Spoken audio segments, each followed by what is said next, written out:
like your chemicals, mama, I'm sure I'd handle now, yes I am. Let's just speak loud in the words, and I'm a man with the greatest fear. Got the knock on me, but I can love you better than him. Take my hand, don't be afraid, I'm gonna prove every word I say. Advertise the love more praise, so you can face it there with me. But one long time I've been there. Tips in love, bring a little thing, let me light your chemicals, so mama, I'm sure I'd handle now, yes I am. Hey, hard to handle that. Said, baby, here I am, a man on the scene. Give you what you want, but you got to bring it home to me. There's a good little love, and then I got a little more in store. When I get the baby falling on, know you'll be around for more. Boys run on, not about to present. Touch that love, pretty little thing, let me light your chemicals, and mama, I'm sure I'd handle now, yes I am. Yeah, how to handle that? Yeah.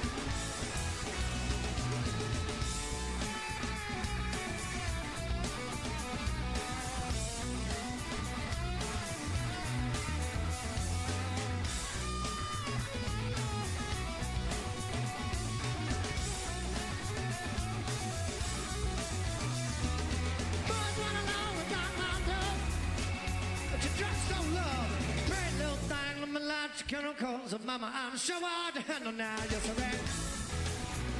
Yeah, hard to handle that. Yeah, yeah, yeah. Come on, hard, yeah. Now, no, say, oh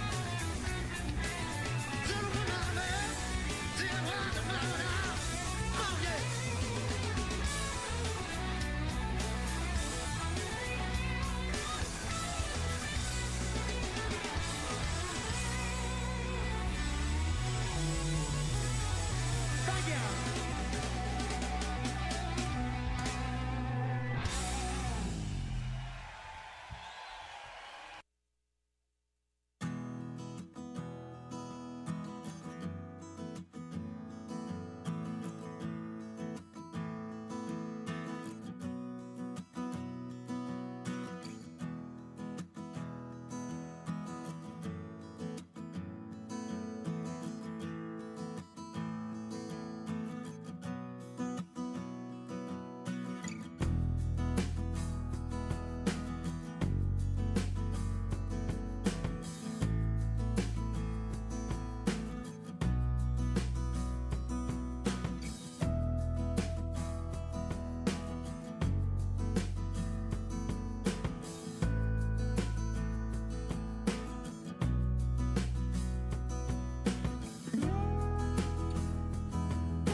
so much better. Thought that I'd be weak without you, but I'm stronger. Thought that I'd be broke without you, but I'm richer. Thought that I'd be sad without you, I laugh harder. Thought I wouldn't grow without you, now I'm wiser. I'd be helpless without you, but I'm smarter. Thought that I'd be stressed without you, but I'm chilling. Thought I wouldn't fail without you, sold 9 million. I'm a survivor, I'm not gonna give up, I'm not gonna stop, I'm gonna work harder. I'm a survivor, I'm gonna make it, I will survive, keep on surviving. I'm a survivor, I'm a survivor, I'm a survivor, I'm gonna make it, I will survive, keep on surviving. Thought I couldn't breathe without you, I'm in heaven. Thought I couldn't see without you, perfect vision. Thought I couldn't last without you, but I'm lasting. Thought that I would die without you, but I'm living. Thought that I would fail without you, but I'm on time. Should be over now, but it won't stop. Thought that I would self-destruct, but I'm still here. Even in my years to come, I'm gonna be here. I'm a survivor. I'm not gonna give up, I'm not gonna stop,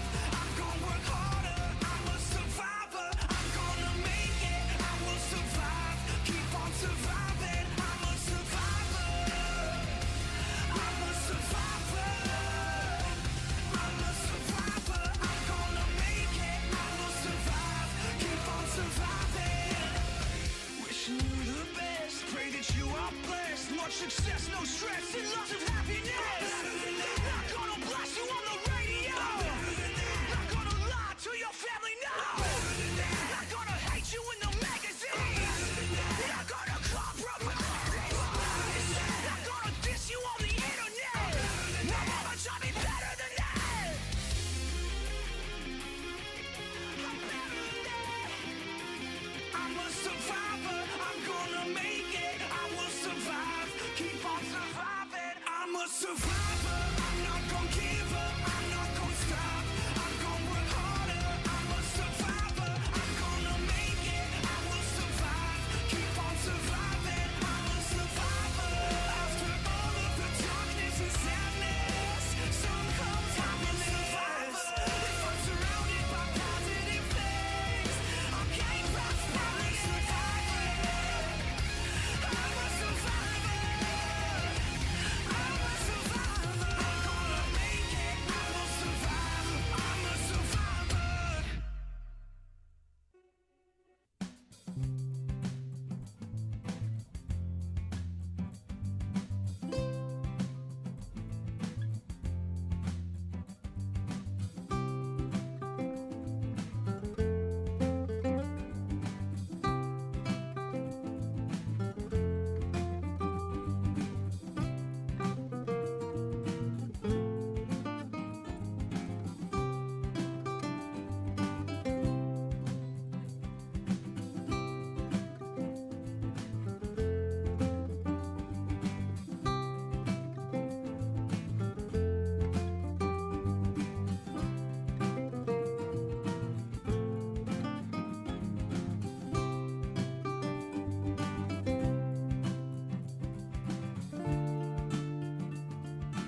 Some things never seem to change, and every day I stay the same. Moonlight swelling through the trees, it never seems to wane.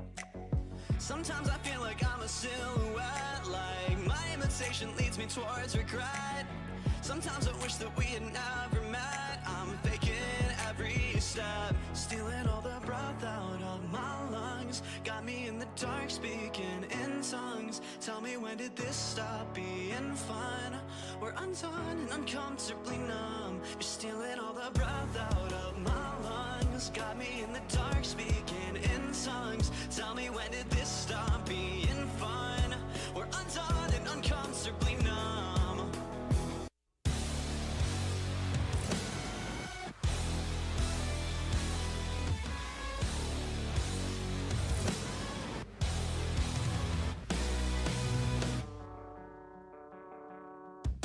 Disconnected, out of mind, I'm unaffected by the times. Misdirect me on a dime, break me with something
I know she said it's alright, but you gon' make it up next time. I know she knows it's not right. There ain't no use in lying. Maybe she thinks I know something. Maybe she thinks it's fine. Or maybe she knows something I don't. I'm so tired. I'm so tired of trying. It seems to me that maybe it pretty much always means no. So don't tell me, you might just let it go.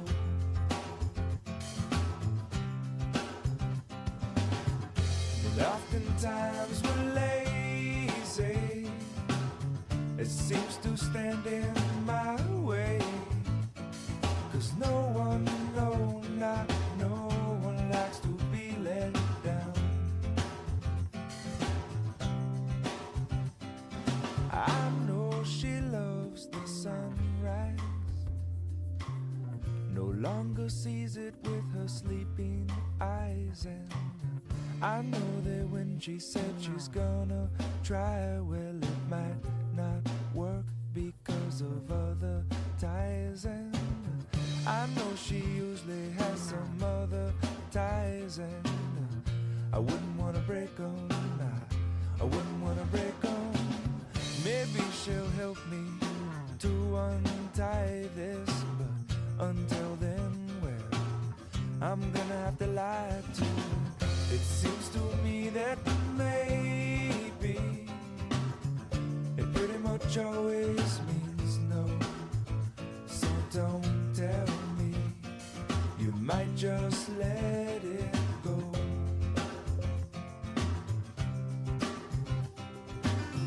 And oftentimes we're lazy.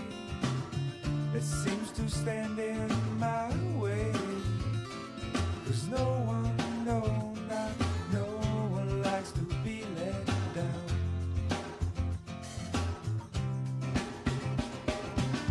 It seems to me that maybe it pretty much always means no. So don't tell me, you might just let it go.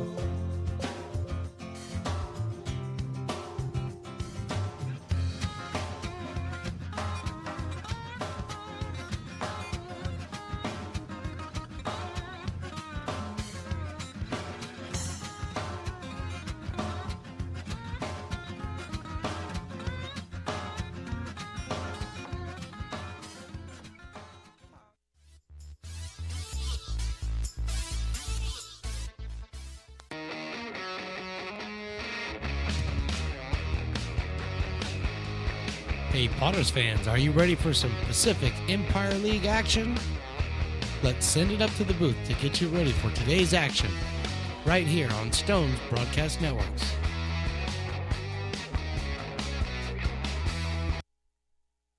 And that's the sound of an appreciative crowd out here cheering on Emily, who sang our national anthem, I think for the second time in just as many days. She may be 8 years old if she's a day, and she did a fantastic job. Hello and welcome to McBean Stadium in Lincoln, California for an exciting night of Lincoln Potters playoff baseball. I'm Mark the Phantom Lowe here with Riley the Engineer, and tonight we have the honor of bringing you Game 1 of the first ever Pacific Empire League Championship Series between top seed Healdsburg and the home team tonight, the Lincoln Potters. The Potters closed the season strong. They won 6 of 7 down the stretch to earn the second playoff spot, but they'll have to improve on their 1-5 regular season record against the Prune Packers if they want to take away the top prize. Healdsburg won the regular season PEL title with a record of 22-5. The Potters with the home game tonight, while the next game, or 2 if necessary, will be in Healdsburg Thursday and Friday. Manager Tyler Robertson trying to get off to a good start. He's got left-hander Gerald Hansen taking the mound for the second time against Healdsburg in the past 8 days. Here's the Prune Packers lineup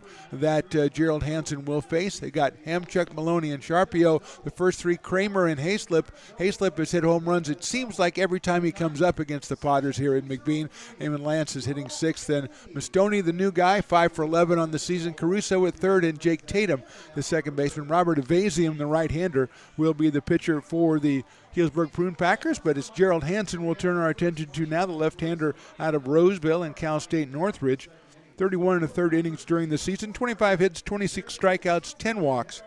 2-2 record, a 1.73 earned run average. Alluded to the fact he started against the Prune Packers last Tuesday and was very good. He pitched 8 innings, gave up 6 hits and 3 runs. He left on the short side of a 3-1 score, and then the Prune Packers scored 5 in the 9th inning, 4 of those unearned against the relievers.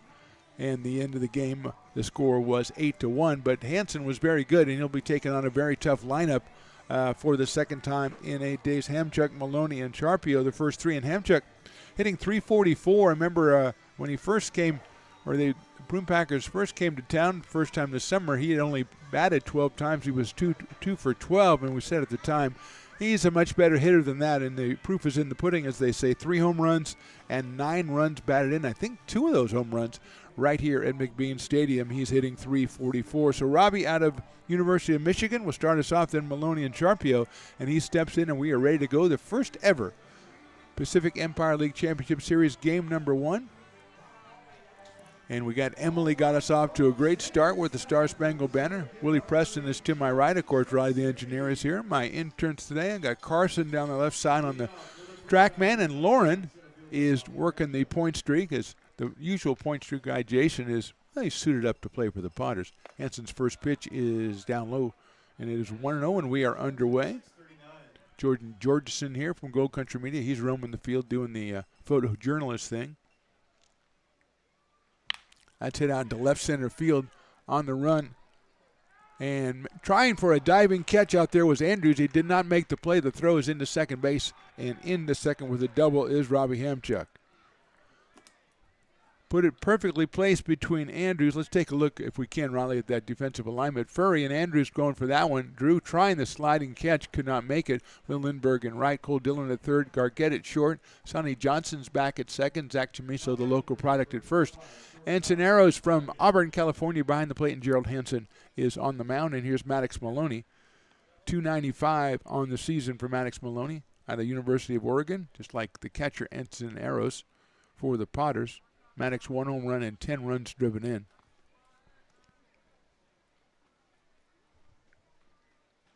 Last ball is inside. 1-0. Beautiful day for baseball out here. A little bit of breeze. Great crowd out here. You know, everything's new. It's playoffs, so you got to come out. You got to buy a new ticket, got to buy playoff tickets and everything. So, great job. Great job by the fans here. 1-0 pitch is popped up, but I think it's going to get out of play.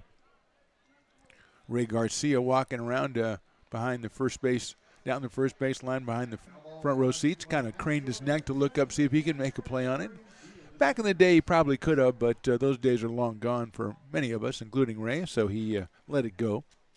1-1. Hit high and deep, but foul to left field over the grassy knoll area out there. And it is 1 ball and 2 strikes. Connor Sharpio on deck. And it is 1-2 on Maloney. Just getting started here. Hamchuk drops a double into left center to start us off in the top of the first. Breaking ball swung on and missed. Big strikeout for Hansen on a big breaking ball. And that'll bring up Connor Sharpio. Connor didn't play in the last couple of games the Potters played against the Prune Packers. He is out of Long Beach State. .291 on the summer, 5 home runs, and 24 batted in. Was at Santa Rosa Junior College before Cal State Long Beach. Right-handed hitter playing out in left field today. Left field is a problem sun-wise. Trey Furry out there for the Potters shielding his eyes. Popped up, and that'll get out of play again. So it's 0-1. So Trey's shading the eyes. can affect the infield, too. It doesn't look like maybe it's quite that bad on the infield right now. 0-1 on Sharpio. He's followed by Joey Kramer in the Prune Packer lineup, and there's no breaks in this lineup. Breaking balls hit sharply but foul down the third base line. And quickly Hansen's ahead of Sharpio. No balls and 2 strikes. Game 2 of the series will be Thursday in Healdsburg, and then Game 3, if necessary, is Friday also in Healdsburg at Rec Park. Great place to watch a ball game. 0-2. Fastball is high. Hansen got that one up to 86 miles an hour, but out of the strike zone, and Sharpio did not chase it, so it's 1-2.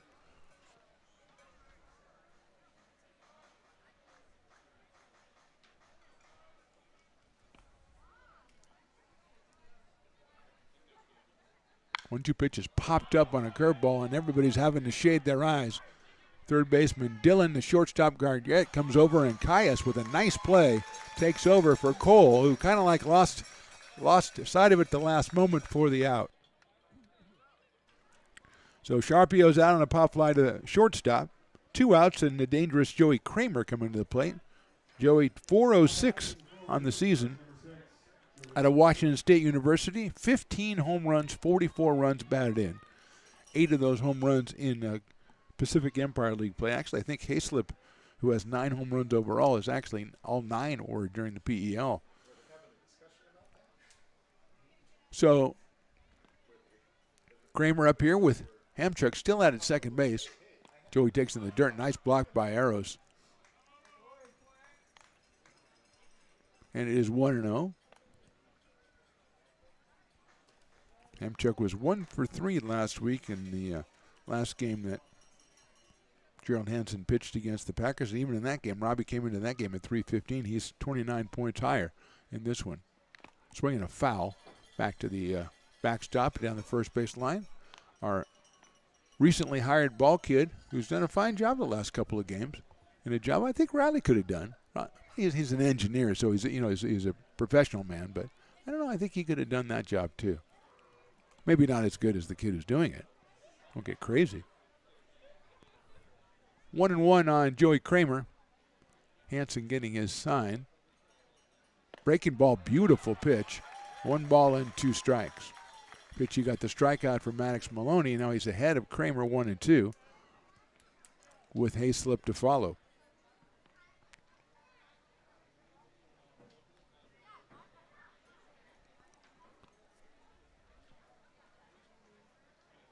One-two pitch. Fastball swung on and missed. So Hansen gives up the double and then goes 1-2-3. We go to the bottom of the first. Packers nothing. Potter's coming to bat.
When it comes to your home's maintenance and repairs, Jeffers Resource Group has you covered.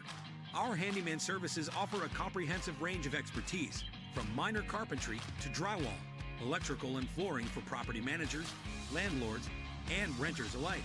We ensure that every job is completed to the highest standards, so you can have peace of mind. Contact us today to discover how Jeffers Resource Group can help keep your home in top shape.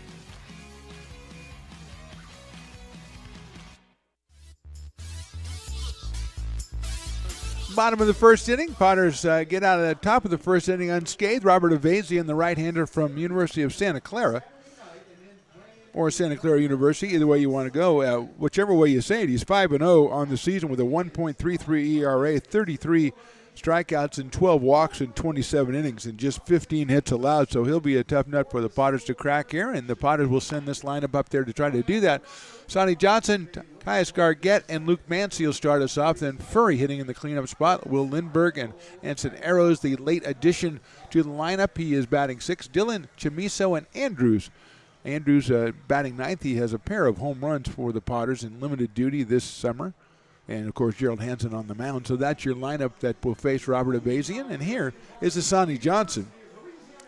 Out of Elk Grove, California, University of Louisiana Monroe, Mr. Asani Johnson batting at .345 with 6 runs batted in. Left-handed hitting second baseman against Avazian. He's about 6'4" out there. First pitch is a fastball, and it's high. It's at 91 from Avazian. Caius Gargett and Luke Mancy to follow in the bottom of the first here. PEL Championship Series Game 1 from McBean Stadium in Lincoln, California. He takes it right down the middle. 1-1. Clifton Taylor, the big poobah, is in the crowd tonight. Sent the family up to Europe so he could come to the game, which I thought that's a good trade-off. You know. Sonny takes strike 2 call. 2 balls and 1 strike, and the fans right behind home plate go, that was way outside, which is not a heckle, but it's still a good comment. It's kind of a heckle/comment. 1-2 either way. Hit sharply up the middle. That is into center field, a base hit. Diving try by Jake Tatum at second base, but Asani's got himself a single. Second hit of the ball game. First for the Potters. It'll bring up Caius Gargett. Let's take a look, Riley, at the defensive alignment for the Prune Packers. Sharpio in left, Hamchuk in center, Hayslip over in right. It's Caruso, Maloney, Tatum, and Mastoni at first base on the infield, and then Eamon Lance behind the plate, and Robert Avazian on the mound. And Hassani Johnson over at first base with Caius Gargett. Caius pops it up foul down the left field line. That'll be out of play. Caius at .395 on the season. 5 runs batted in out of Anderson, Indiana, and the University of Kentucky. 0-1. Eamon Lance behind the plate for the Prune Packers. They're going to throw over there. Nice dig over there at first by Mastoni as that ball was in the dirt. Little short hop action. 0-1 on Caius. Third base Caruso is in against the left-handed hitter. That is a fastball just a little bit inside. 1 ball and 1 strike.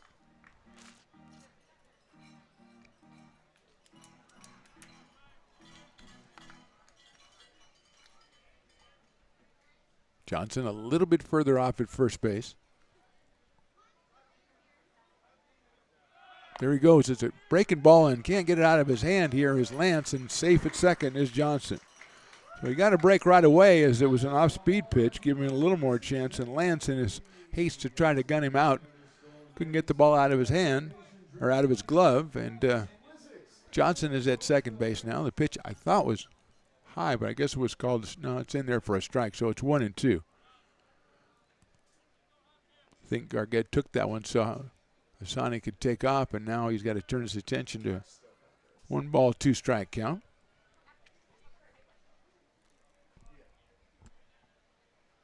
Line drive, base hit, right center field. Johnson's going to come around third. It's picked up in center by Hamchuk. The throw's coming to the plate. It's cut off. The relay is not made. Asani slides across head first, and the Potters score first. They lead it 1-0. Gargett gets hit RBI number 6, and Asani Johnson gets the stolen base and then scores. The throw from Hamchuk was cut off. I don't think they would have had a chance at the plate. He held on to it and trying to keep Gargett at first base, which they do, but the Potters are on top, 1-0, and here's Luke Mancy. 2 well-hit balls by the Potters. There's Piper, who is now playoff Piper. Mancy takes a strike. So playoff P is taken by Paul George. Playoff pipe? Playoff pie? I don't know. Maybe I just like him. He can have playoff P too. We're actually in the playoffs, so that would help, yeah. Gargett leads at first base. It's 0-1 on Luke Mancy, who's hitting .315 with a home run and 15 runs batted in out of University of New Mexico. Breaking ball, he lost that one. It's 1-1. Luke, along with Caius Gargett, really stepping it up in the last couple of weeks of the season. We referenced a 6 out of 7 stretch coming down the home stretch in league play.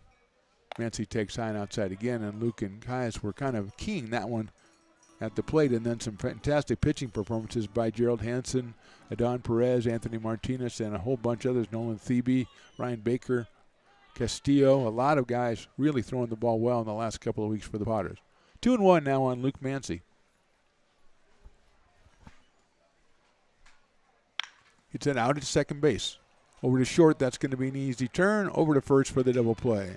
So it went from Tatum to Maloney to Mastoni, 4-6-3. 2 outs now here in the first inning, and that'll bring up Trey Furry. Trey at 3'10", out of William Jessup University by way of Folsom Lake College. Just joined the team a couple weeks ago, has a home run and 8 runs batted in. Right-handed hitter, playing in left field for the Potters tonight.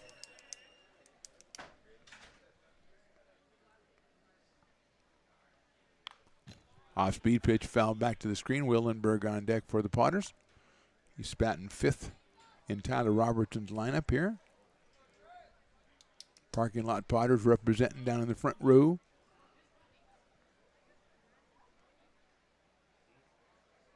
Furry chops that one foul. Took something off that one, did Evazian at 80 miles an hour, but he's ahead of Trey Furry 0-2.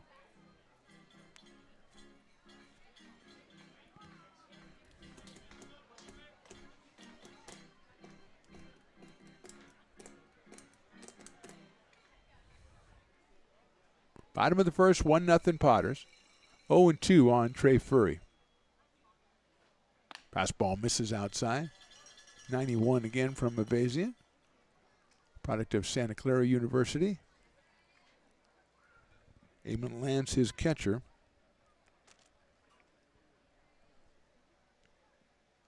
Breaking ball is fouled back to the screen again. Lance is out of Arizona State.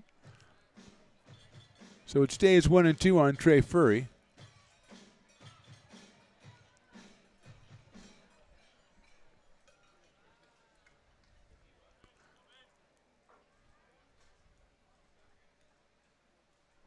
Evazian steps off, readjusts. This band's still kind of settling in, getting down to the Brick and Barrel Beer Garden down there. Furry lifts that one to right field. It's going to stay up, I think, for Hayslip, and he'll make the catch at shoulder height for the 3rd out. Potters score 1. We go to the 2nd inning. They are on top, 1-0. American River College is a top-tier community college sports program that provides student athletes with the opportunity to thrive both athletically and academically. ARC Athletics is currently ranked 5th in the state and 2nd in Northern California. With over 19 sports programs, our athletes compete with the region's best athletes. Our diverse and dedicated coaching staff helps athletes develop the skills necessary to compete at the next level. Start your community college athletics journey with us. American River College, Sacramento's best athletic program. Go Beavers.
Top of inning number 2, it'll be Hayslip, then Lance and Mastoni against Gerald Hansen as the Potters score 1 in the bottom of the inning to take a 1-0 lead. Camden Hayslip hitting .328. Last time he took on Gerald Hansen about a week ago, he was 2 for 3 with a home run and a double. So he a very tough out here for the left-hander Hansen. His first pitch is swung on and missed. 0-1. Hansen with 2 strikeouts in the first inning, gave up that leadoff double to Robbie Hamchuk, but Robbie stayed at second base. That's chopped over. Backhanded try at first base by Chamiso. It's under his glove into right field for a base hit. Big chopper by Hayslip, but he put it in perfect position and hit it pretty hard as well. And he is at first base. Second hit of the game for the Prune Packers. Here's Eamon Lance out of Arizona State, batting at .283. But he does have 9 home runs on the summer and 32 RBI. Right-handed hitting catcher. He's followed by Luke Mastoni. That's nubbed on the first base line. Foul. Chamiso handles that one impeccably, but fortunately it doesn't really matter. He did impress Riley, though, his biggest fan. So it's 0-1 now on Eamon Lance. Game 1 of the Pacific Empire League Championship Series, the first ever.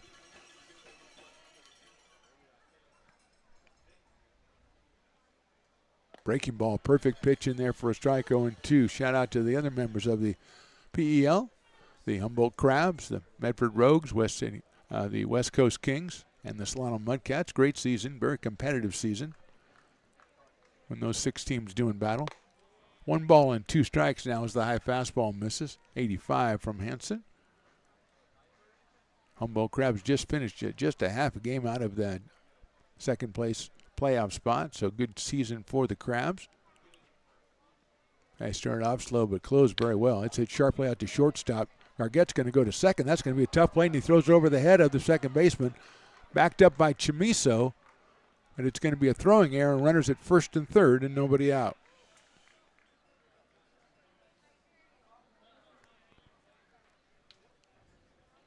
So you got to play a pretty clean game against the Prune Packers if you're going to beat them. And that one, I think Gargett wanted to try to get it to second quickly and didn't follow through on it, or whatever, stayed back a little bit on it, went over the head of Johnson. And now first and third, nobody out, and Mastoni will be the hitter. He hits it high up in the air to right field. Moving over is Lindbergh. He should have room. He does make the catch. Tag at third, and this is now a tie ball game at 1. As coming home is Hayslip. So a sacrifice fly for Mastoni, his 8th run batted in. And with 1 out, Cole Caruso will be the hitter, number 8 hitter, the third baseman, 317, out of University of Michigan. Lance still at first base.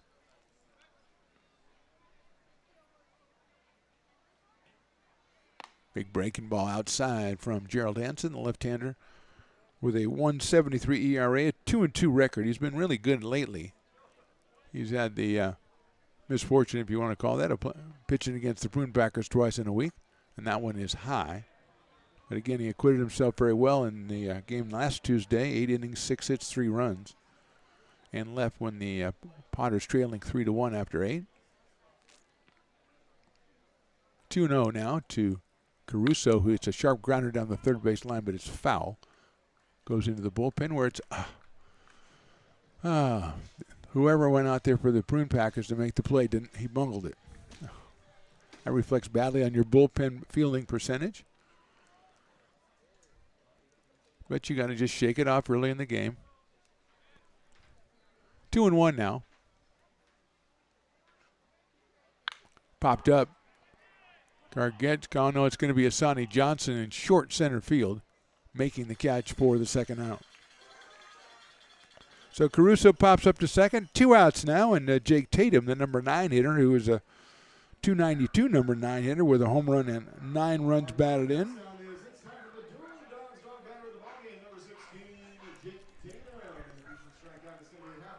So there is a dueling dogs batter. It's Jake Tatum, who at .292 is a That's your prototypical Dueling Dogs batter. If he strikes out, it'll be half off Dueling Dogs. But he just lined one down the left field line. That is a fair ball. Furry has it in the corner, trying to get it in. They're going to hold the runner at third base. Good job by Trey Furry to get to that ball as quickly as he did and hold Tatum to a double. More importantly, keep Lance at third base. So second and third, and here's Robbie Hamchuk, who, as we've talked about, has been a very hot hitter of late and already has a double in this game.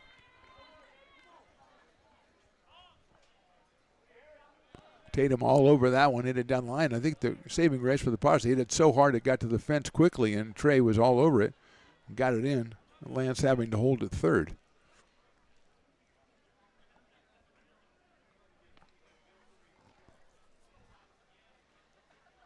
Hamchuk takes inside and breaking pitch, 1-0. Maddox Maloney to follow. If Hamchuk can keep the inning going for the Prune Packers, who've scored once and they've tied it up at 1 here in the top of the second.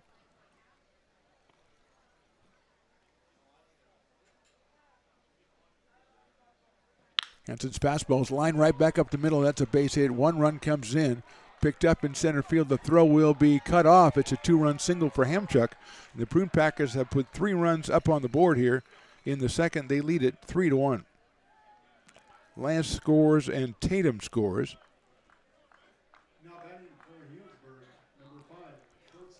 That'll bring up Maddox Maloney, who struck out his first time up.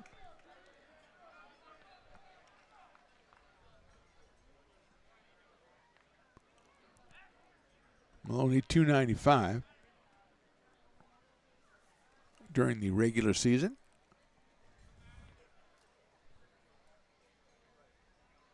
Hits it sharply to the left of third base into left field for a base hit. Hamchuk's going to have to stop at second base. A diving try by Cole Dillon, but he couldn't get it. That is the 4th hit in the inning, combined with the Potter's error. And that'll bring up Connor Sharpio, who popped out to shortstop his first time up. Connor has 5 home runs on the summer. Drove in 24 during the regular season. Hits that one deep to left center field. On the move is Andrews, still on the move, and that is out of here. A home run by Sharpio. A 3-run blast, and the Prune Packers have put up 6 here in the second. They lead at 6-1.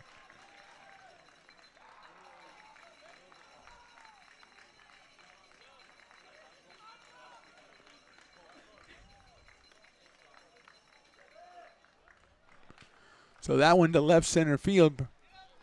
And Sharpio makes it 6 home runs with 27 runs batted in.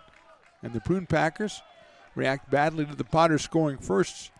And with the aid of one Potter's error, they have now had 5 hits, and they've scored 6 runs. And Joey Kramer, who struck out to end the first inning, is here, the 9th batter in this inning. Swings and misses at that breaking pitch.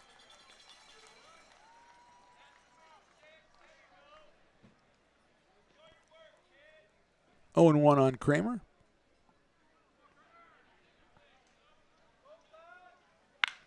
Sharp grounder in the hole, left field base hit.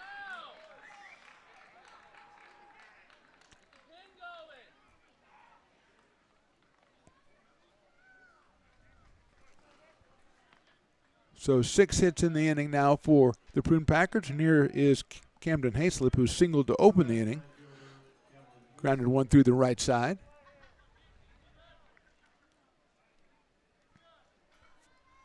The 10th batter here in the second inning for Healdsburg. That one on the outside corner for a strike, so it is 0-1 on Camden Hayslip. Eamon Lance on deck.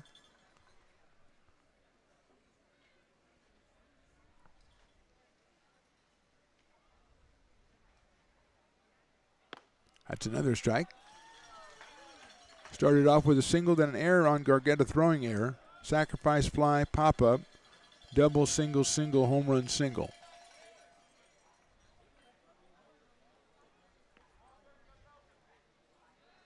Oh, 2 pitch. Thought about it, didn't go. It's 1-2.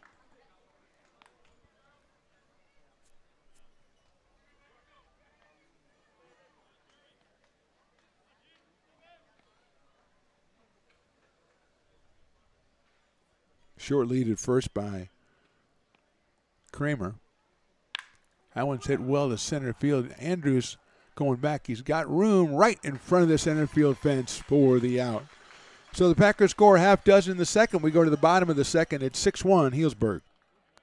This job is the Esplanade Turkey Creek phases 4 and 5. Our scope of work for this project is full scope, so we've got all the underground, all the joint trench, and all the topside included with it.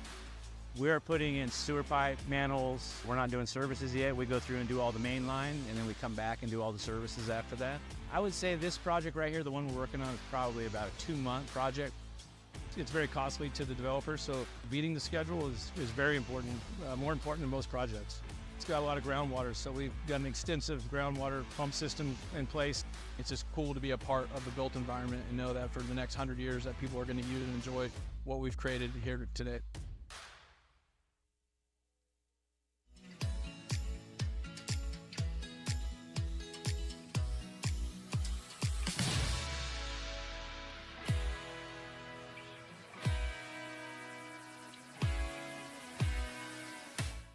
I'm Bill Spear, North Valley president of 5 Star Bank. In a time when business can feel so uncertain, we're here for you every step of the way.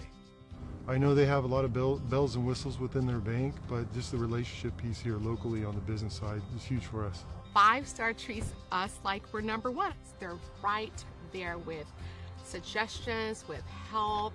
So I have to bank with people that have our mission in mind. We're 5 Star Bank. How can we help you?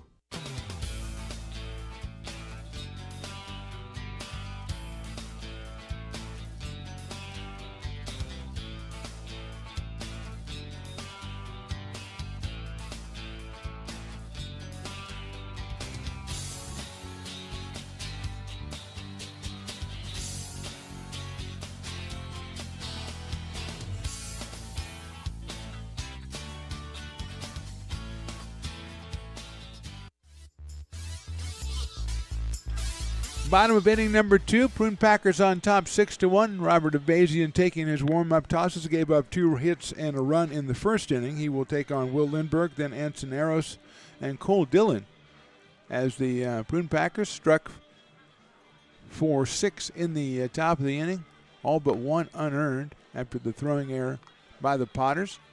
Sharpio with the big blast, the 3-run home run. And here's Will Lindbergh. 259 for Will out of Gold River, California, and Cal State Northridge. 1 home run, 13 runs batted in for Mr. Will Lindbergh.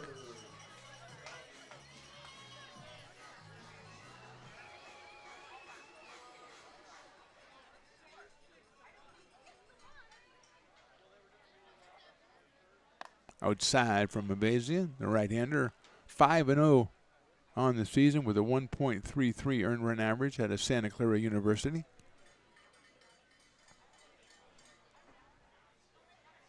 Lindbergh, foul ball, ground ball down the third base line into the bullpen area, so it's 1-1. Ansoneros on deck, the catcher.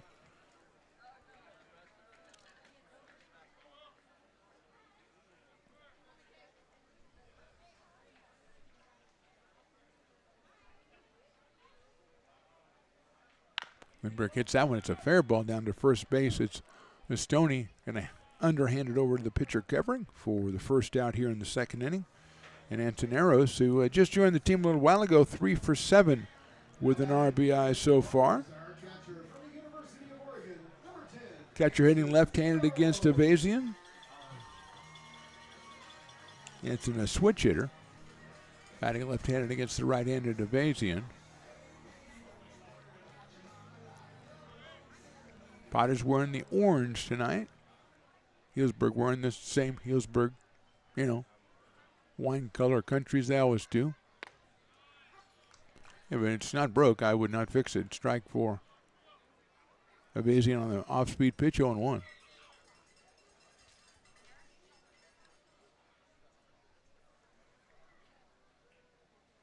Swings and misses another off-speed pitch. Quickly 0-2 on Ansoneros out of Placer High up in Auburn and the University of Oregon.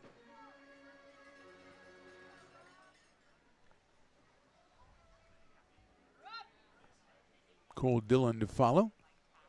Fastball's outside. Bazian right about 90 or 91 with a fastball so far tonight.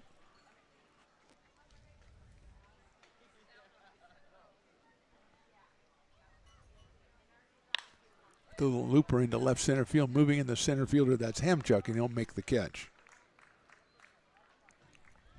So 2 outs quickly here in the bottom of the second. Here's Cole Dillon, tonight's third baseman for the Potters, to 207 with a home run and 11 RBI. Out of Rockwall, Texas.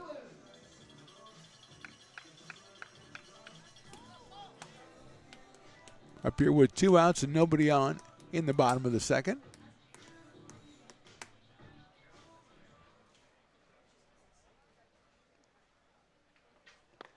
Breaking ball, strike one. Wind blowing out a little bit tonight, about 6 miles an hour.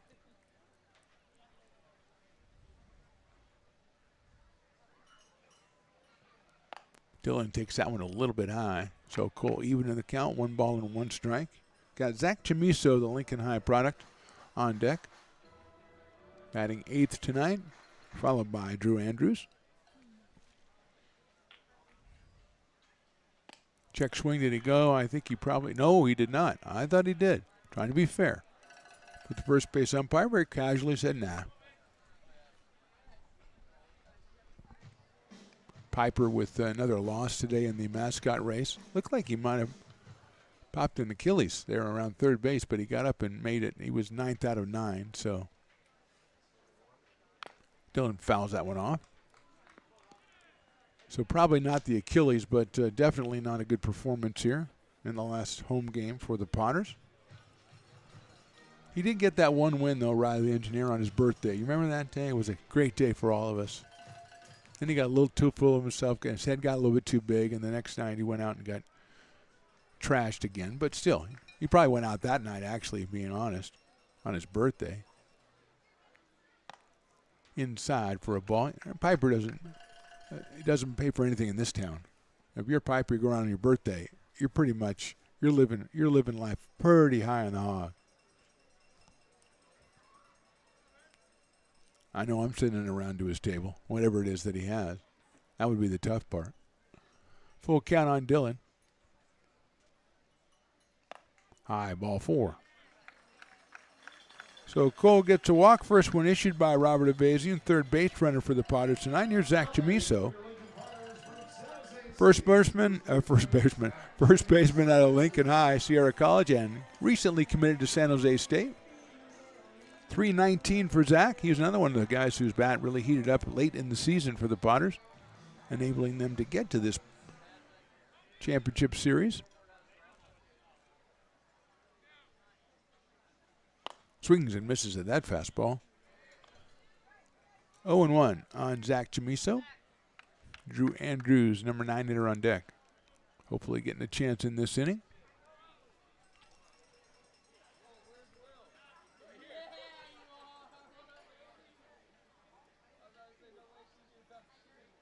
Zach takes the high fastball. 1-1.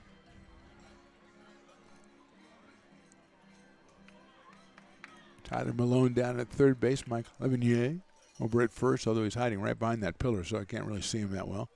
But I know he's over there. I feel his presence. One pitch is a high fastball, swung on and missed. 1-2.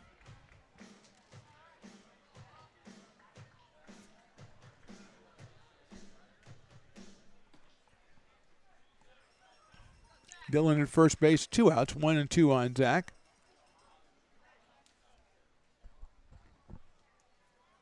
That one very high. 2-2.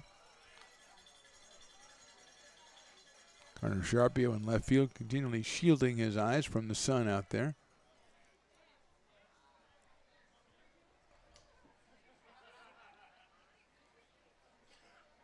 Very good crowd out here for this Championship Series Game 1. That is ball 3, although literally everybody on Healdsburg's infield core has almost left the field. 3-2 on Chamiso. Dillon will be going with 2 outs here in the second inning.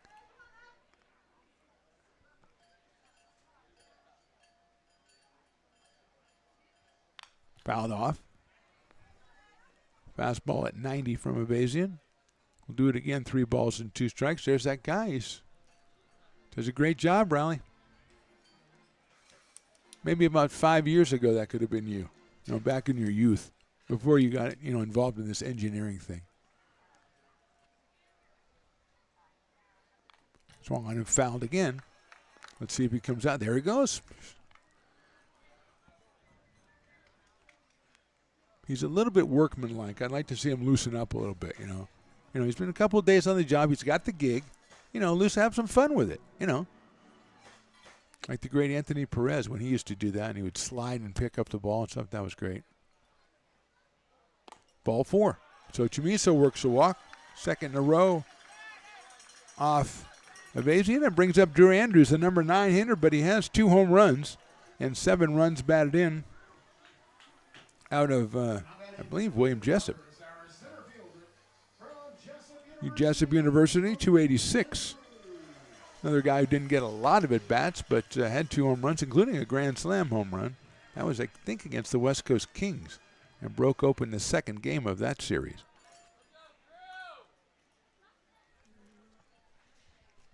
Swings and misses on an off-speed pitch. Took a little bit off that one, and it's 0-1 on Drew. Dillon at second, Chamiso at first, 2 outs here in the inning. Asani Johnson, the top of the order, on deck.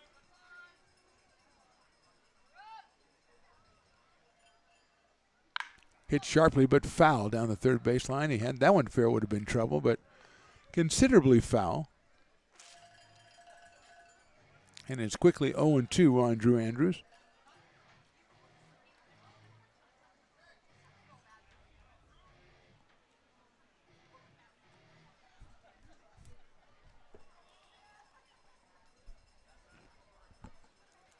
O2 misses high and outside, so it's 1-2 on Andrews.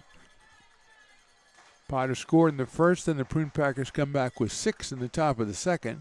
Potters have a couple on here after 2 are out, virtue of a couple of walks from Avazian. 1-2 on Andrews. Popped up, right back over us. Headed out into McBean Park proper, so it stays at 1-2. Hopefully that's not where you parked, Riley. Did you drive today, Riley? Oh, boy. Parallel park? Nice. Very nice. You've come a long way, my friend. 1-2. Swing and a miss. You got Andrews on strikes. So no runs, 2 left for the Potters. We go to the top of the third. It's Healdsburg 6 and Lincoln 1. Hi, Bill Evans, President of the Placer County Association of Realtors. We're in our store, our conference facilities, an amazing team that helps keep together an amazing organization. And we thank them all.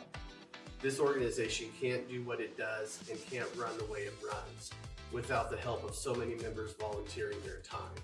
The success of the Placer County Association of Realtors is largely dependent on our active volunteer members to help our organization and industry. The work of our committees greatly impacts our ability to champion efforts across the board and giving back to the Placer County community wherever we can. Like all service organizations, I wanted to serve, and getting involved with the affiliate committee was the perfect way to do that. I love being able to serve my community with my business friends and other leaders and give back to those who are in need. The thing I love about the PCAR committees is they all work toward the same goal of bringing the community together to support those in need in our surrounding area. I instantly came to the meeting and had a wonderful time, felt like I was a part of something bigger, and it was just the start of my leadership journey.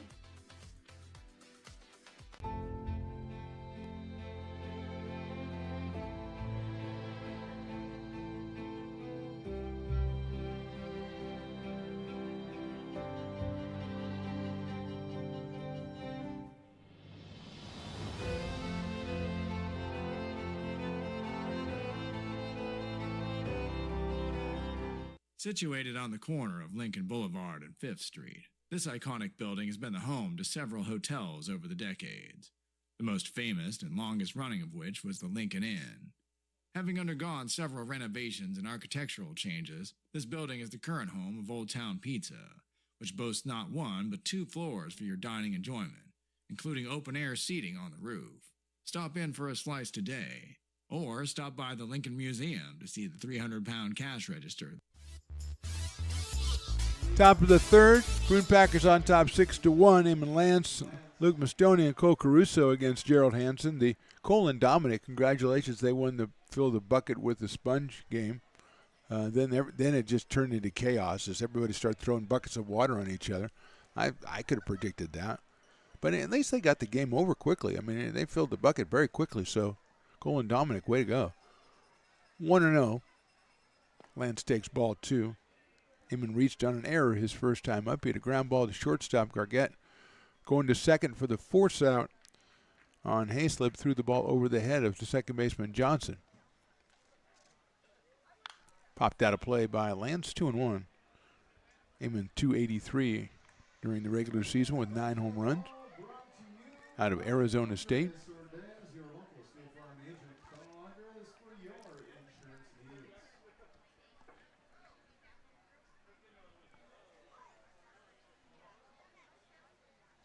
Breaking ball in the dirt, 3-1.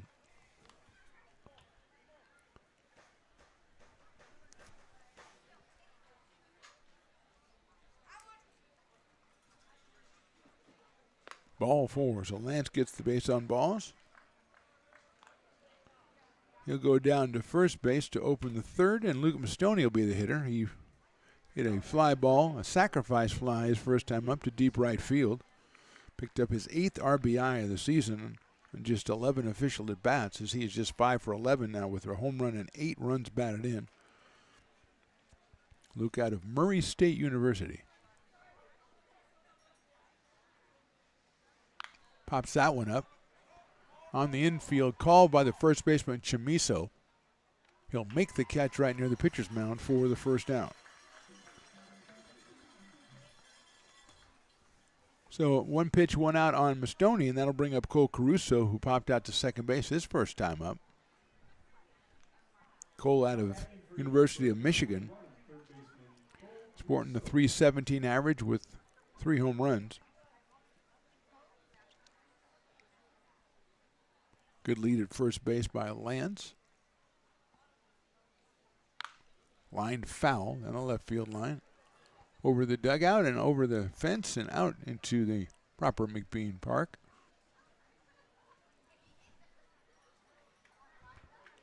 Oh, 0-1. Great crowd out here tonight to check this one out.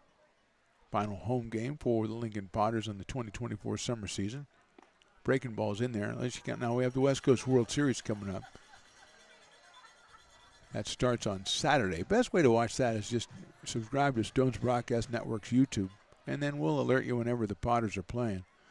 We'll also have, there's a throw down to first base. Nice block by Chamiso to keep that one from going to right field. We'll also have non-Potter games in the first and second day of the tournament, at least live streamed for you, so you can check them out.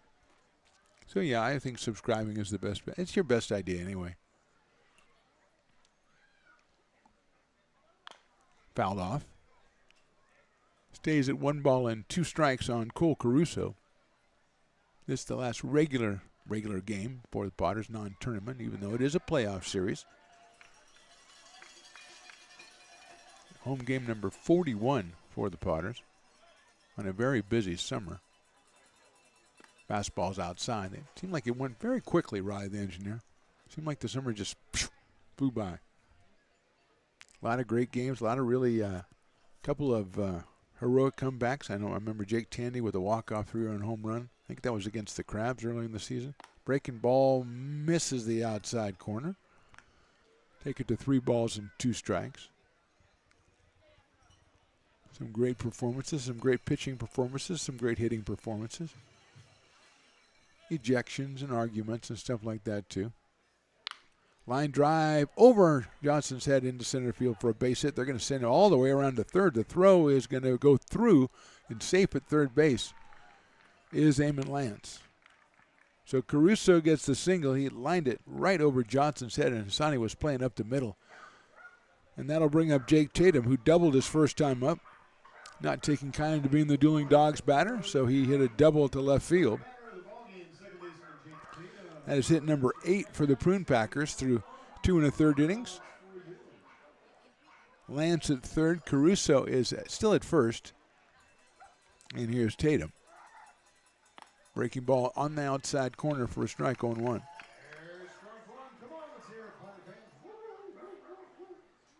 Willie's doing his barking. That's not good. That always shows that it's very bad. Outside.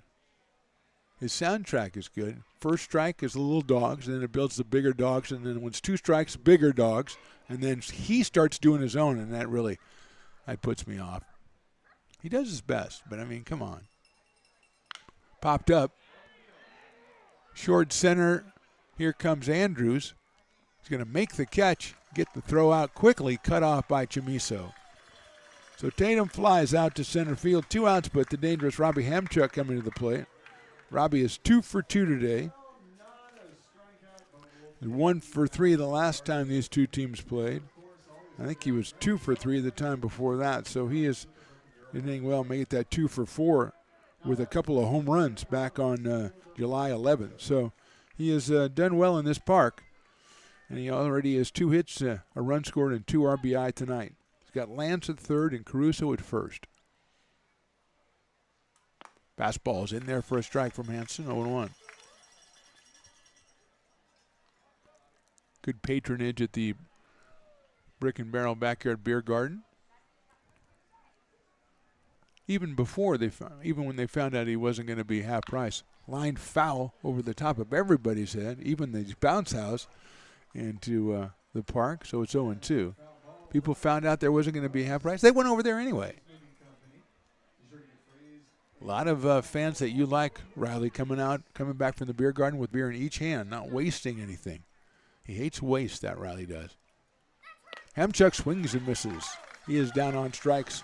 So no runs a hit. They left 2. We go to the bottom of the third. It's still Packers 6, Potters 1.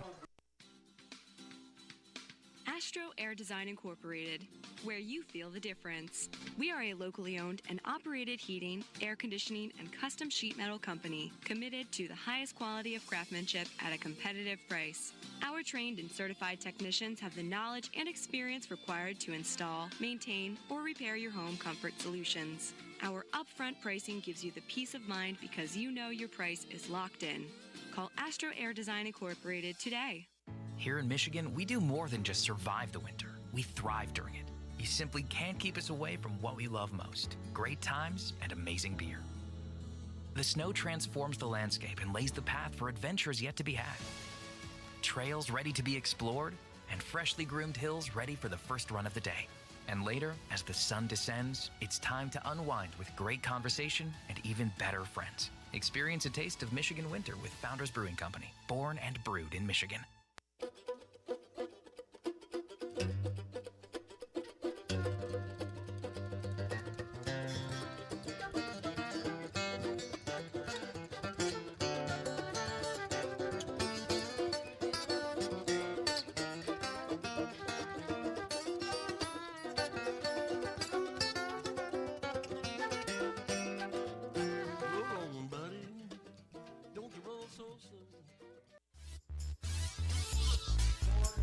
Bottom of the third inning from McBean Stadium. It's 6-1 Prune Packers. It's the top of the order: Asani Johnson, Kais Gargett, and Luke Mancy against Robert Avazian, who's given up 2 hits and 1 run in 2 innings. He has also walked a pair. He has struck out 1.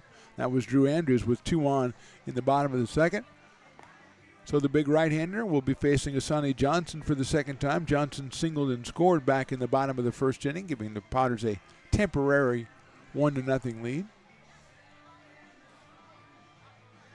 Just a great crowd out here enjoying the night. Well, not enjoying all of the night, but enjoying the night. Bounce house, there's no score in the bounce house, Riley. That's one thing I've learned. There's really no score in the bounce house. It's always just chaos, pandemonium, just nuts, just people going crazy in there. So here's Asani Johnson out of Elk Grove, California, University of Louisiana Monroe.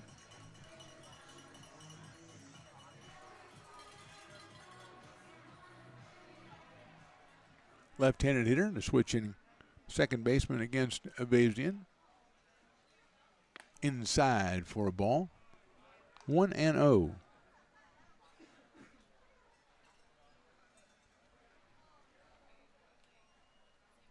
Potter's trying to get something started here. Chip away a little bit at this lead.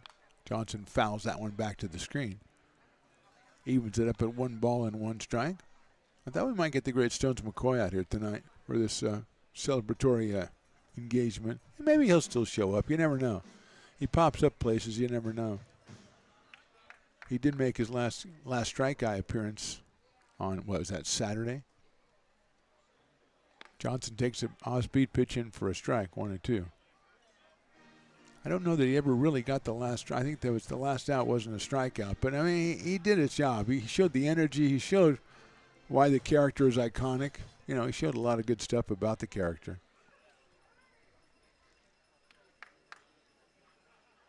Johnson swings and misses, and he is down on strikes. That's strikeout number 2, and both of them the last 2 hitters for Robert Avazian will bring up Caius Gargett, who had an RBI single in the first inning, scoring Johnson. He has picked up his 6th run batted into the summer.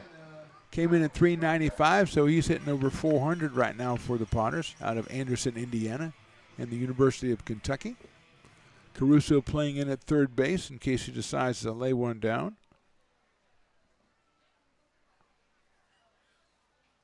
He takes a ball inside, 1-0. Luke Mancy to follow.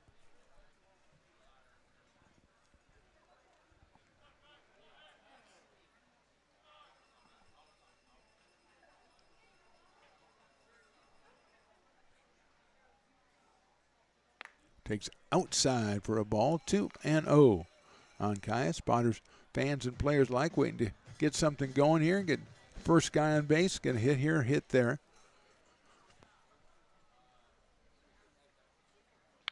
Right back up the middle, center field. There's a hit here. It's Caius Gargett going 2 for 2 in this one. Third hit for the Potters, second for Caius, and here's Luke Mancy, who didn't do a double play his first time up, 4-6-3.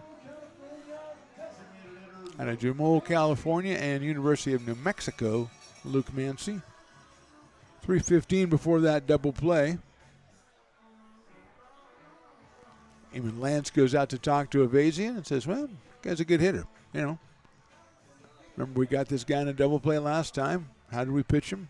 You know, that's the kind of stuff you talk about out there. I'm envisioning that. No one ever talked to me. I was never a pitcher, so. I mean, when I was like 15, of course, but he didn't talk about the game when you had a meeting at the mound when you're 15. Mancy chops it foul. Off speed from Avazian. 0-1. Trey Furry, Potter's left fielder, the cleanup man, is on deck. Gargett at first with 1 out here in the third.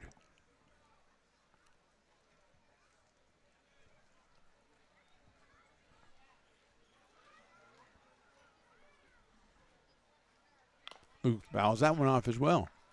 0-2.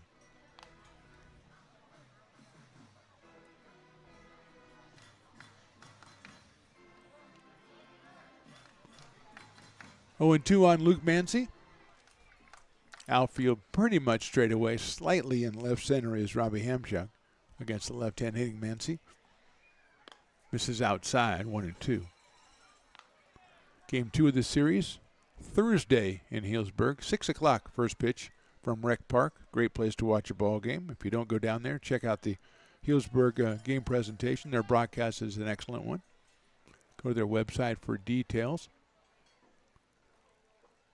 1-2. Sails high and outside again, 2-2. And then Friday, game 3 is necessary. That's also at Rec Park in Healdsburg at 6 p.m. first pitch.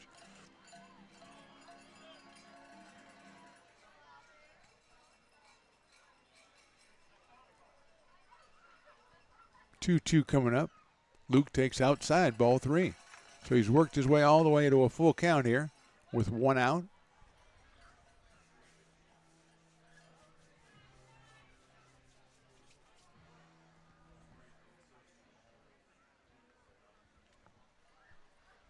Gargett leading at first. See if he goes on the 3-2 pitch. He does. It's fouled off by Mancy. So we'll have to go back because those are the rules, and we'll do it again. 3-2 as our ball guy. I got to get his name, Riley. We got to figure out his name, or else we just have to give him a name. I don't think Homer's a good name. No. What about? I don't know. I'll come up with something. Myron isn't good. Throw over to first base and back in is Caius Gargett.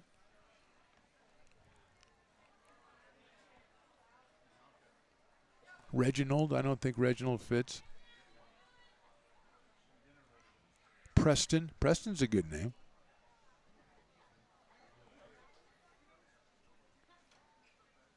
Three-two pitches fouled down the right field line. Now Carson's a good name. I know we already have a Carson, but that that's a good name for a ball retrieval guy.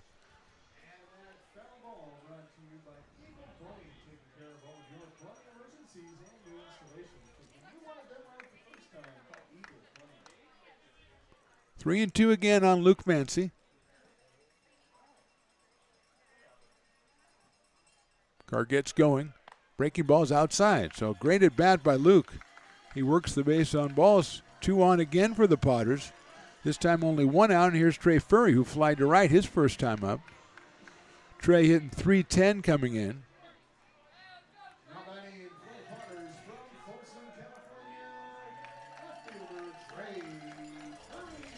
What about Hunter? What do you think about Hunter? Oh, you like it. Okay, let's go with Hunter then. All right, Hunter's the ball boy's name. He's doing a great job, which makes sense. He's hunting down. That's very good. Furry lines it into left field. That's a base hit. Gargett had to wait and see. Picked up by Sharpio and left and gunned into the cutoff man, so he had to hold at third, but Furry delivers the single. That loads the bases for the Potters here. 4th hit, and Will Lindbergh will be the hitter. Yeah, I like Hunter. So there you go. So we will give Hunter his due whenever he comes out of the dugout to do his thing. Right now, more importantly, Will Lindbergh at the plate with the bases loaded. Prune Packers in at the corners and double play in the middle of the field. They lead it by 5 here. It's still just the 3rd inning.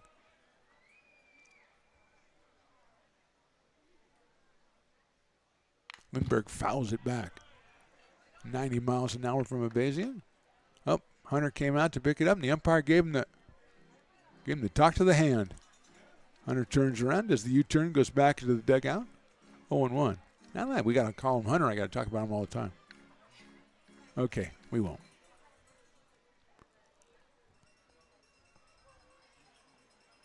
Lindbergh takes high. We got Gargett at third. We have Mancy at second. We have Trey Furry over at first. Potter's trailing it by 5. We're just in the bottom of the 3rd.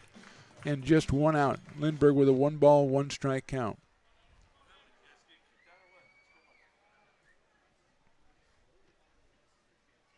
Will takes ball 2 outside.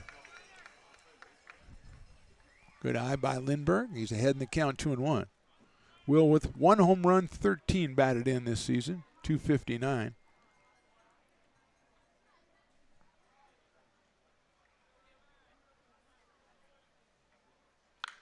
Hit down the left field line. That is slicing foul.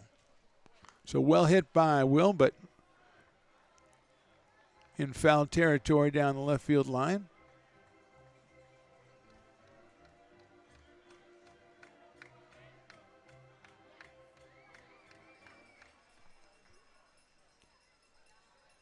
Two and two now. Big pitch right here, 2-2. High fastball, 3-2.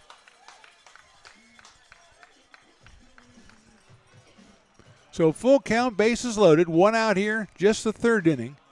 And Sonero's on deck for the Potters.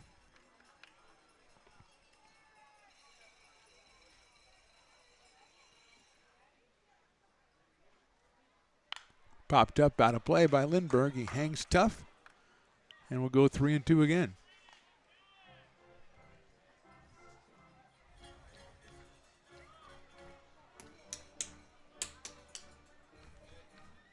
Organist is really working overtime tonight. You notice that, Riley? The house organist, who doesn't always come out to every game, but really going crazy on the pipes tonight. High in the air, right field. Going back is Hayslip. It looks like he's going to have room. Now he comes in a little. A tag at second, a tag at third. The throw will go to third. It's offline, but scoring is Guys Gargett. It's an RBI for Lindbergh. Potters put one more up on the board.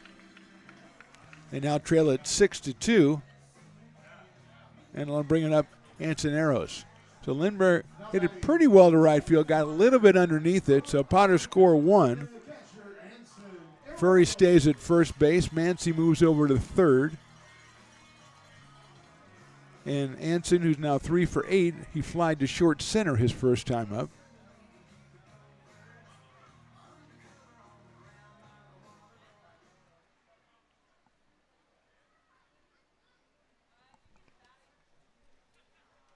And that is a little bit outside to Anson out of Placer High School, University of Oregon 1-0. First and third now, but 2 outs here in the third.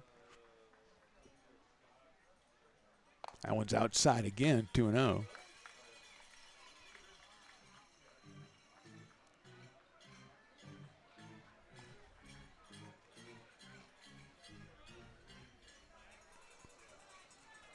Two balls, no strikes. Furry dancing off at first base. That one's in there for a strike. Took something off that one at 80 miles an hour, so it's 2-1. Cole Dillon to follow, but it's all about Ansoneros right now. 2-1. Furry goes. The throw's going to go down to second base. He's safe. Here comes the runner in from third. The Potters pull off the double steal, and it's 6-3. Perfectly executed double steal. And the Potters have scored twice now. That pitch, I believe, was ball 3. Throw went down to second. Furry was going to be safe. No, it's 2-2. My bad. I thought that was a ball. 2 balls and 2 strikes.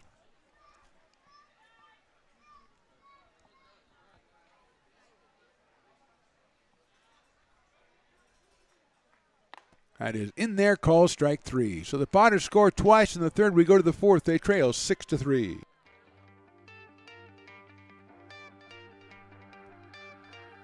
Gooseport Public House. We have sports on 10 big screen TVs, 23 beer taps with classics and crafts, a full bar with creative craft mixed drinks, live music, and most importantly, great fresh food. In downtown Roseville off Vernon Street, only 15 minutes from the ballpark. See ya at Gooseport.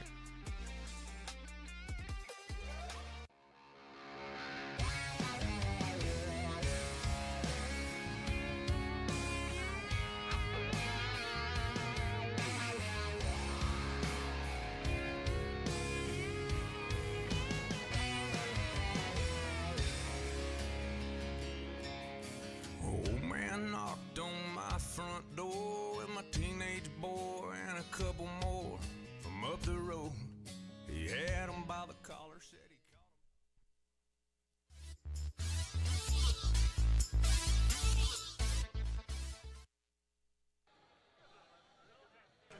Are we back now, Riley? We're back now? Top of the fourth? Oh, I know what it is. You wanted me to say, I want to make sure I give out a happy birthday shout. 21st birthday, Daniel Aceto. I had to do that because not only is Daniel Aceto a great guy in his own right, he is the grandson of Chris Wyatt, who's like, if there's a bigger legend than me, it's Chris Wyatt. So, I mean, shout out to Daniel, the grandson of Chris Wyatt, the cherished Chris Wyatt, watching the game tonight. And the Potters have narrowed it down in honor of Daniel, and they've made it a 6-3 game as they scored first in the first inning. Then the Packers came back with 6 in the second. Potters putting together a 2-run rally in the bottom of the third, and now it's 6-3. We go to the fourth inning, and Maddox Maloney will start us off, then Connor Sharpio and Joey Kramer. So 2, 3, and 4 for the Prune Packers. Maloney takes a breaking ball for a strike. He has struck out and singled, has Maddox Maloney. 1 for 2 in this one. Scored a run in that second inning. Breaking ball again, but that one misses. It's 1-1.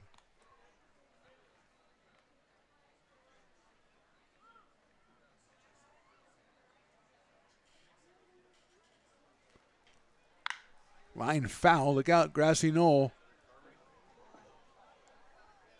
I think it might have got one of the spectators down there after a bounce. It took all the speed off it though, hitting that grassy knoll. Hence the name. The grassy knoll takes all the spin, all the speed on. It was easy, just like a love tap when it finally got him. 1-2 pitch swung on and fouled out of the glove of Eros. So it's 1-2 still on Maloney out of the University of Oregon.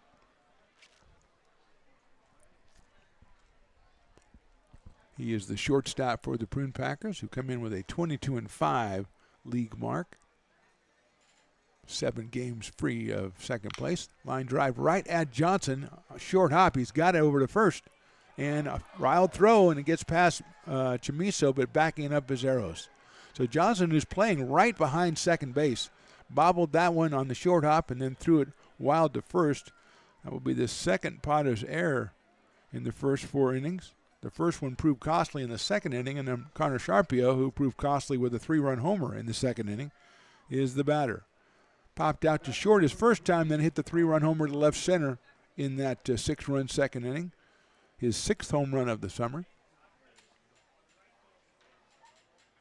Takes that one for a ball, 1-0. Conrad of Santa Rosa Junior College and then Cal State Long Beach playing out in left field for the Prune Packers tonight. They enjoy a 6-3 advantage here in the top of the 4th. Fastball misses outside, 2-0.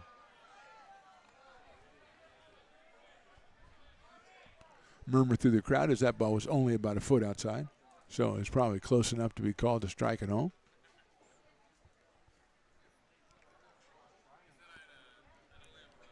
Two balls, no strikes. That one is on the outside corner for strike 2-1. One thing I've noticed, Riley, the engineer, with our TrackMan and all our technology, the only place the umpires consistently seem to have trouble is that top third of the strike zone. They usually don't give that. Otherwise, they're all over it. Line drive center field. Andrews coming in. He'll make the catch about shoulder height for the first out. Hit hard by Sharpio, but he lined it right at Drew Andrews. Fortunately for Drew, that's not right at him. It was a little to his right, so he made the adjustment. 1 out, and here's Joey Kramer. He has struck out. He has singled in this one. Joey came in at .406 with 15 home runs and 44 RBI out of Washington State.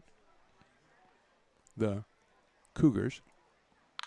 Hits that one down the left field line, but foul into the bullpen area. It looks like there's somebody up down there for the Prune Packers. That might be Elliott. No, that's not. That's 37, it looks like.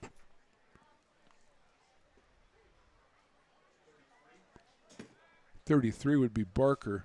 Blake Barker is warming up down there, loosening it up. At least that's what Willie says. And contractually, I have to go with whatever Willie says. I was told by the higher-ups, if Willie says it, you have to say it. So, because he's been here since day one. I mean, he deserves it, okay?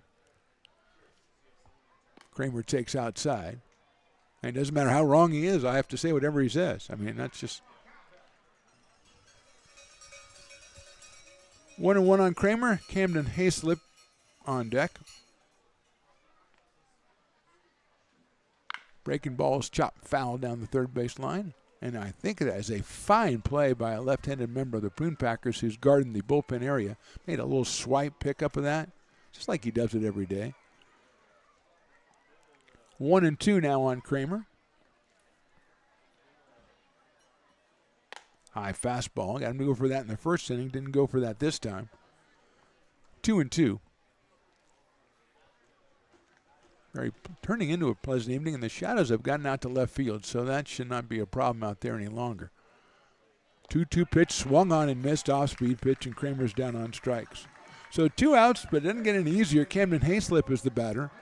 He singled in the first inning and then flied out deep to center field in the second inning, and I mean deep to center field. He homered off Hanson last week when these two teams met. He has 9 home runs on the season being the summer.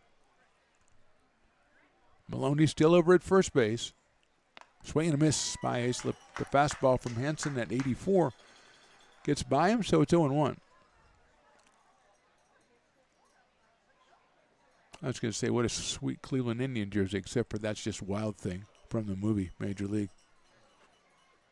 Swinging and missing. I don't mean it's actually the Wild Thing. I mean it's a Rick. I think it's Ricky Vaughn jersey. So it's 0-2 quickly on Hayslip. Eamon Lance would be next here in the fourth inning. 6-3 Prune Packers.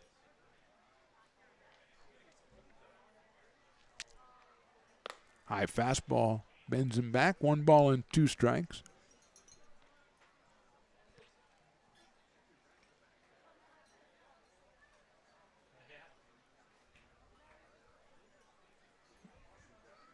One and 2 on Hayslip. Swings and misses. Fouls it in the Rose glove, and it's a strikeout. So good inning for Hansen. Gets 2 strikeouts. Leaves 1. We go to the bottom of the fourth. It's 6-3 Prune Packers.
When it comes to your home's maintenance and repairs, Jeffers Resource Group has you covered.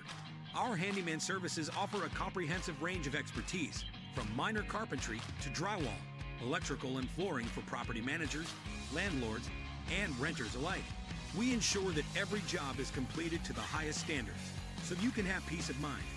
Contact us today to discover how Jeffers Resource Group can help keep your home in top shape.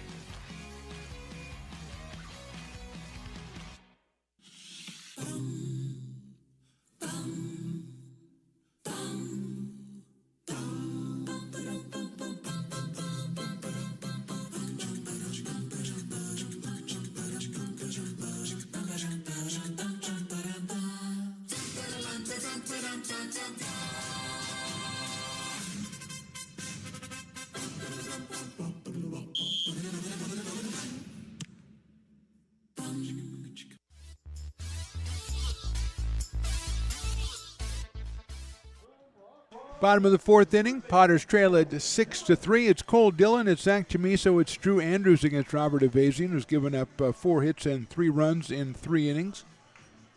He still has a 6-3 lead.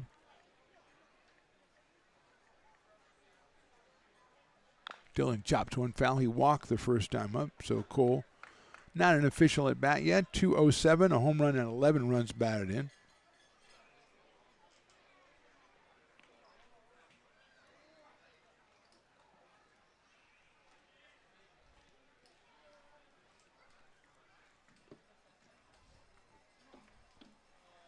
Hits it high and deep, but foul to left field, out to the grassy knoll area. A lot of activity over there. Almost a fine play by the bullpen catcher for the Prune Packers, who in full gear was going to make a leaping try at that one, as Barker, as we reported earlier, continues to warm up in the bullpen for Healdsburg, the left-hander out of University of Virginia. 0-2 on Cole Dillon.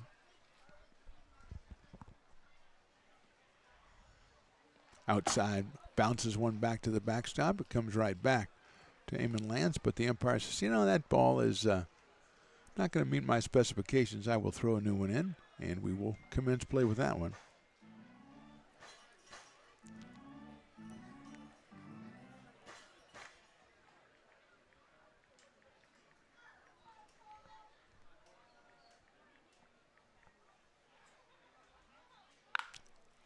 down the left field line out of play again, and the catcher looks up at it. That ball was hit pretty deep by Cole Dillon.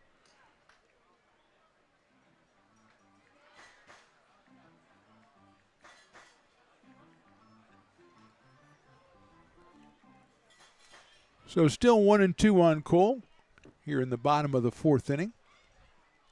Game 1 of the Pacific Empire League Championship Series. First ever.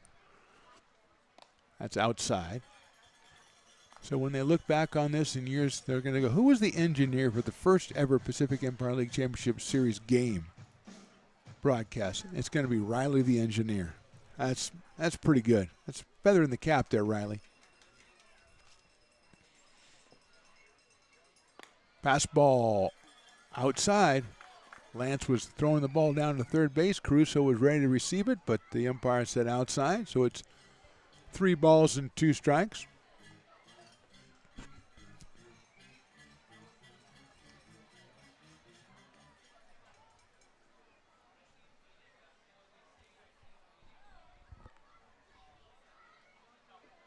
That is called strike 3 on a breaking ball.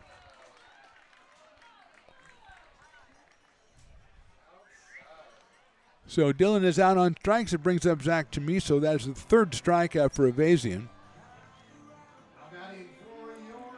Chamiso walked his first time up. The Lincoln High product, committed to San Jose State. Hitting .319 on the summer, has a home run.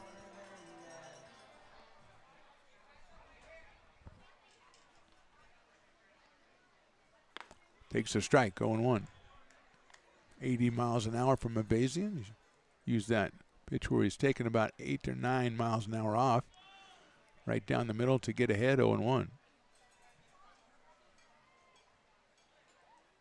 Swing and a miss. Breaking ball in the dirt, 0-2. So just like Dillon, Chamiso's down 0-2 right away.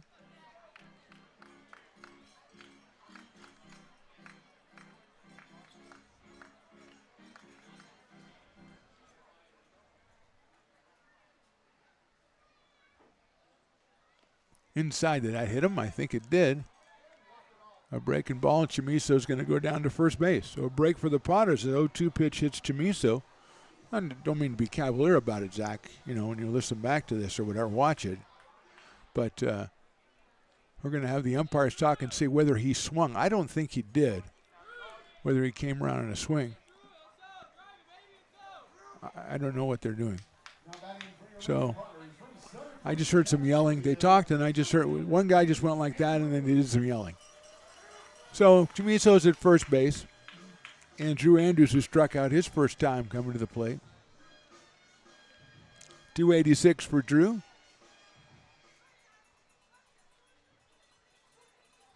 He has home run power with 2. He's going to think about bunting, pulls the bat back, and it is a ball. Down low. So 1-0.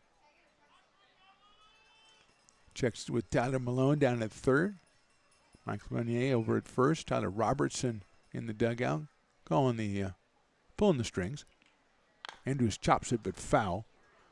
Off the screen down the third base line, so it evens it up at 1 ball and 1 strike. Drew out of William Jessup University, right down the road there. Play their home games right here at McBean Stadium.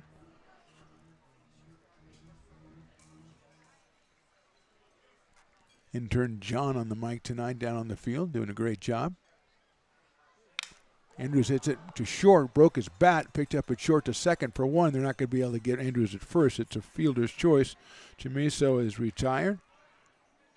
Andrews at first base for Asani Johnson. And they're going to hand the bat to Zach Chamiso. He'll bring it up. He'll give it to our buddy Hunter, who comes out. Bats, balls, doesn't matter for him. Hunter takes it all. And now we're going to have a meeting at the mound. It might be time for Blake Barker, and I think it is.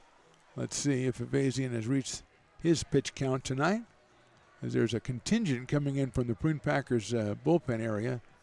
And there goes Evasion. And we will come back with the identity of our new pitcher. Potters trail it 6-3, bottom of the 4th. American River College is a top-tier community college sports program that provides student athletes with the opportunity to thrive both athletically and academically. ARC Athletics is currently ranked 5th in the state and 2nd in Northern California. With over 19 sports programs, our athletes compete with the region's best athletes. Our diverse and dedicated coaching staff helps athletes develop the skills necessary to compete at the next level. Start your community college athletics journey with us. American River College, Sacramento's best athletic program. Go Beavers.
Welcome back to McBean Stadium. Bottom of the fourth, Blake Barker is the new pitcher out of University of Virginia. Seventh appearance, 11 in the third innings, 5 hits, just 1 run allowed, 17 strikeouts, 4 walks. 1 loss record of 1-0. He does have a save, and he does have an ERA of an impressive 0.79. He'll face Sonny Johnson, who'll switch over and bat right-handed against the left-hander. Sonny is singled and struck out tonight. Andrews over at first base and 2 outs here in the fourth. Barker's first pitch is high at 91. Avazian 3 2/3 innings, 4 hits, 3 runs so far. He's responsible for Andrews' 4 walks, 4 strikeouts. Actually, the walks that probably hurt him the most. Lined into right center field, moving over is Hamchuk. He's going to not be able to get there. It'll go all the way to the fence. Here comes Andrews around third. He'll score. Johnson's turning second. He's going to third. The throw, he is in there with an RBI triple, and it's now 6-4 Prune Packers. A triple for Asani Johnson. Andrews scores all the way from first base.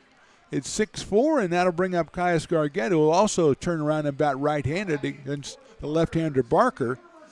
Caius RBI single in the first, singled and scored in the third. So he is 2 for 2, and he has Asani Johnson down at third base. There are 2 outs here in the fourth inning. The Potters put another one up on the board. Gargett swings and misses. Closes the book on Avazian. He'll be charged with that run, so 4 hits and 4 runs in 3 2/3 innings. 0-1 on Caius. Chops it down to third. That's a fair ball, short hop. Nice play by Caruso across to first for the out. So Caruso comes up with a web gem at third, but the Potters score once in the fourth. We go to the fifth. They trail 6-4. This job is the Esplanade Turkey Creek phases 4 and 5. Our scope of work for this project is full scope, so we've got all the underground, all the joint trench, and all the top side included with it. We're putting in sewer pipe, manholes. We're not doing services yet. We go through and do all the main line, and then we come back and do all the services after that. I would say this project right here, the one we're working on, is probably about a 2-month project. It's very costly to the developer, so beating the schedule is very important, more important than most projects. It's got a lot of groundwater, so we've got an extensive groundwater pump system in place. It's just cool to be a part of the built environment and know that for the next 100 years that people are going to use and enjoy what we've created here today.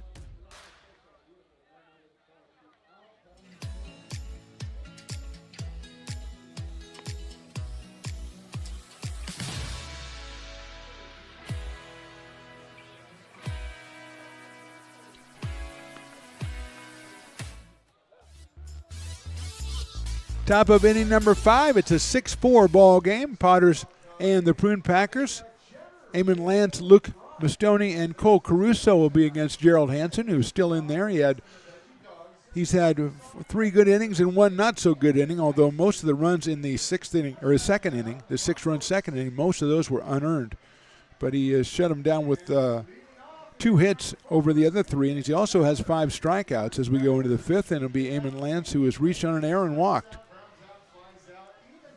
And he is the first hitter of the Farmers' 5th, so if he makes an out in any way, shape, or form, Farmers Brewing will throw it together for a half price for the rest of the inning for Potter fans and Prune Packer fans and any other PEL fans who are in the building who want to go get a beer. First pitch is outside for a ball, 1-0 from Hansen.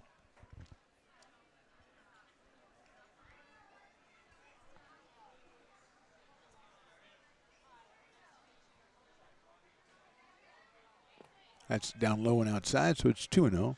Sonny Johnson coming up with a big 2-out RBI triple in the bottom of the 4th. So the Potters, who led 1-0, trailed 6-1, now are closed to within 6-4 here in the top of the 5th. Fastball misses outside, so it's 3-0. Lance led off the 3rd inning with a base on balls. Ultimately stranded at at third base. 3-0 pitch is right down the middle for a strike, 3-1.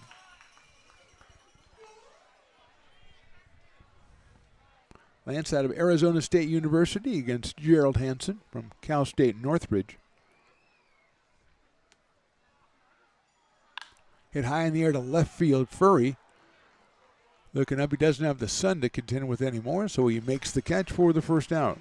So that means that half price on Farmers the rest of the inning, but more importantly, that means that Lance does not lead off the inning by reaching base, and it'll bring up Luke Mastoni, who hit a deep fly to right field in the second inning for a sacrifice fly, then popped up to first his second time. So Luke is 0 for 1 with an RBI, 5 for 12 on the season with 8 runs batted in. He does have a home run. Breaking ball catches the outside corner for a strike. 0-1 on Luke.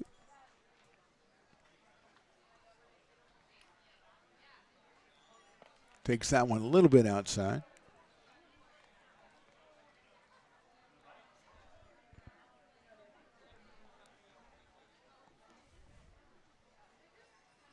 That one a little bit further outside, so it's 2-1 on Mastoni from Murray State University.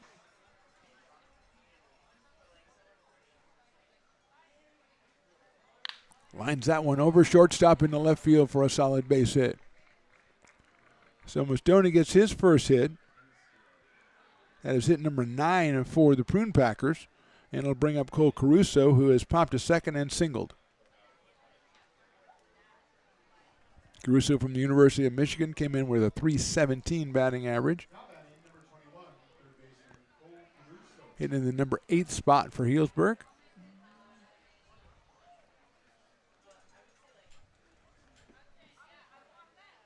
Caruso takes a fastball inside corner, strike, 0-1.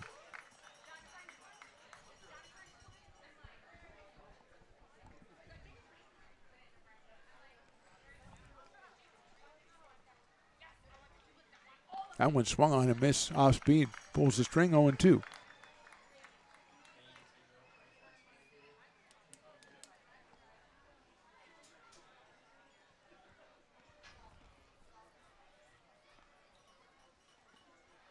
Check the runner at first, 0-2 pitch, hit down to third. That's a fair ball. To second for 1. Nice play, but first no turn from Johnson. Cole Dillon picks it up, guns it to second base for the fielder's choice. And Caruso will be at first base with 2 outs now. And the Dueling Dogs batter, Mr. Jake Tatum, who has doubled and flied to center, will be the hitter. Jake at .292. Out of University of Houston.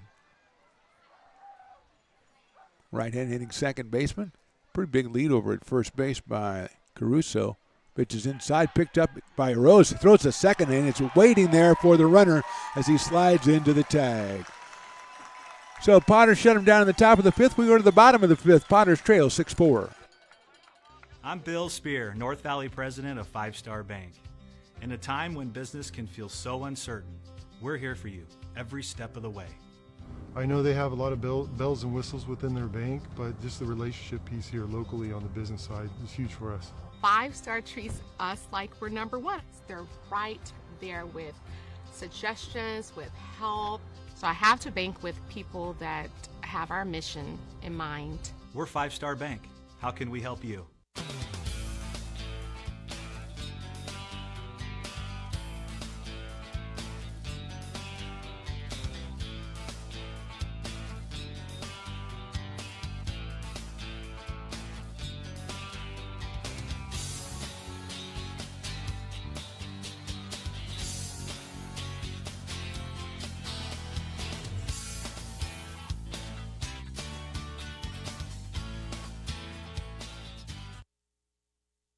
Hi, Bill Evans, President of the Placer County Association of Realtors. We're in the store, our conference facilities, an amazing team that helps keep together an amazing organization. And we thank them all.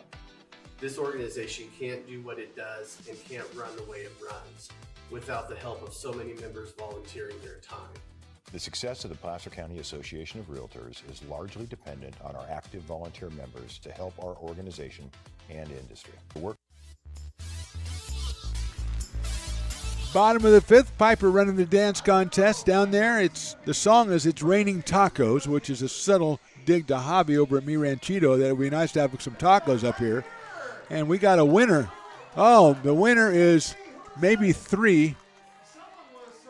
But I think they get a hat or something for that. And it's a tremendous dance contest as always. Run by Piper, Playoff Piper we call him, Playoff P.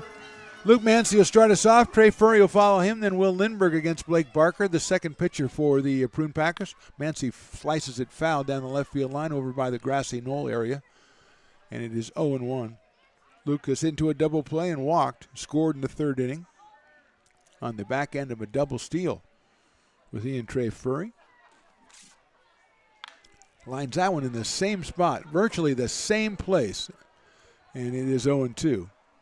You don't get anything for that, though.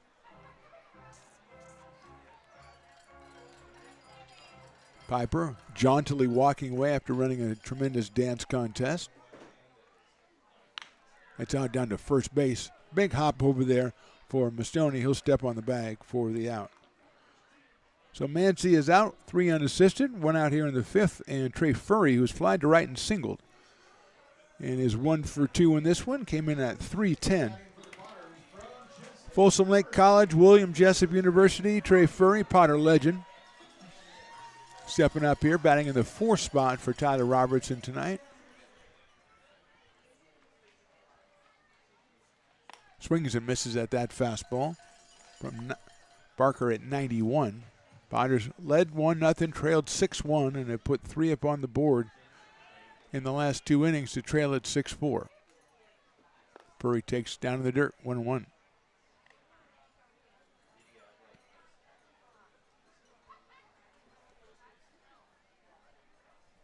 Right-handed left fielder against Barker. Fouls that one back to the screen. Making a good cut at a 91-mile-an-hour fastball, but he's down in the count now 1-2 as Lindbergh watches from the on-deck circle just in the bottom of the fifth here. First game of the Pacific Empire League Championship Series. Game 2 will be Thursday in Healdsburg, 6 o'clock first pitch from Rec Park. Furry takes call, strike 3. First strikeout for Barker, second out of the inning. And here's Will Lindbergh, who's grounded out to first and hit a sacrifice fly. Had the fly back in the third inning. His 14th run batted in the season. Left-hander against left-hander here with Barker. Lindbergh takes a strike. And Cinero's the catcher on deck, a switch hitter. He'll bat right-handed against Barker if he gets to the plate in this inning.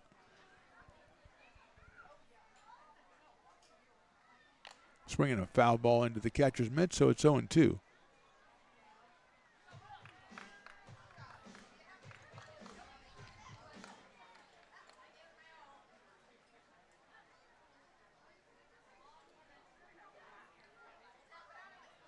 Lindbergh takes outside for a ball.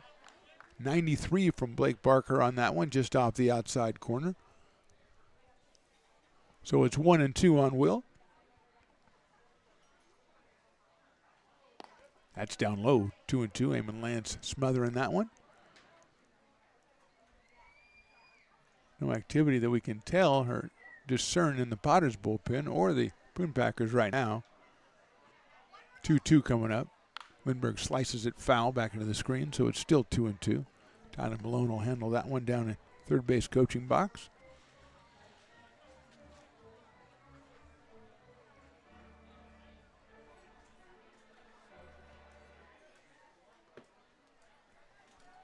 Two once again.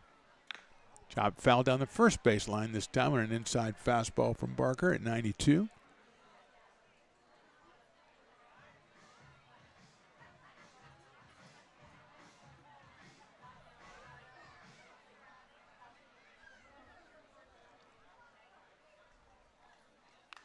Fouled back to the screen, dangerously close to those Stones Broadcast Network cameras, and Raleigh does not like that because that means he has to go down and move everybody aside and adjust the camera and everything. Although I think your spot is clear down there tonight, Riley, so you don't have to shove people aside like you enjoy doing. 2-2 pitch is outside, 3-2.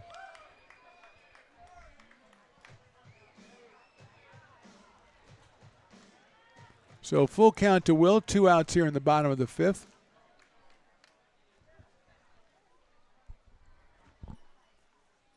Hit sharply, but right at the shortstop Maloney on the big hop over to first for the out. So 1-2-3 for Barker in the fifth. We go to the sixth. Potters trail 6-4.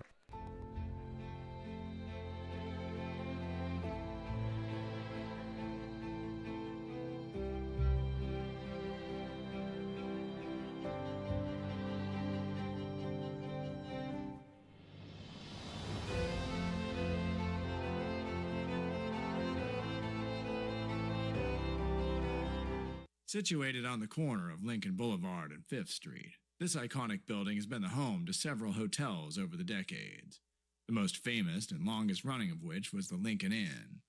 Having undergone several renovations and architectural changes, this building is the current home of Old Town Pizza, which boasts not one but 2 floors for your dining enjoyment, including open-air seating on the roof. Stop in for a slice today. Or stop by the Lincoln Museum to see the 300-pound cash register that used to adorn the front desk of the Lincoln Inn. For more great history, visit the Lincoln Area Archives Museum and, by appointment only, take their free walking tour of historic downtown Lincoln. Astro Air Design Incorporated, where you feel the difference. We are a locally owned and operated heating, air conditioning, and custom sheet metal company committed to the highest quality of craftsmanship at a competitive price. Our trained and certified technicians have the knowledge and experience required to install, maintain, or repair your home comfort solutions. Our upfront pricing gives you the peace of mind because you know your price is locked in. Call Astro Air Design Incorporated today. Here in Michigan, we do more than just survive the winter. We thrive during it. You simply can't keep us away from what we love most: great times and amazing beer. The snow transforms the landscape and lays the path for adventures yet. Top of the sixth inning, it's Jake Tatum. Then the top of the order, Robbie Hamchuk and Maddox Maloney against Gerald Hansen, who's out there for the Potters, the left-hander out of Roseville, California. Tatum, who was the batter when Caruso was thrown out at second base by Arrows to end the fifth, so he's going to get another chance. He's doubled and flied to center. Gives Willie another chance to play his Barking Dog soundtrack, so that's always a nice thing. Takes a strike, 0-1. So 1/3 of the way, and that usually means that the dogs get a little bit growlier, a little bit tougher, a little bit bigger. More of a low growl, I think. Hit down the first base line. That's a fair ball into the bullpen. That's going to go all the way to the corner.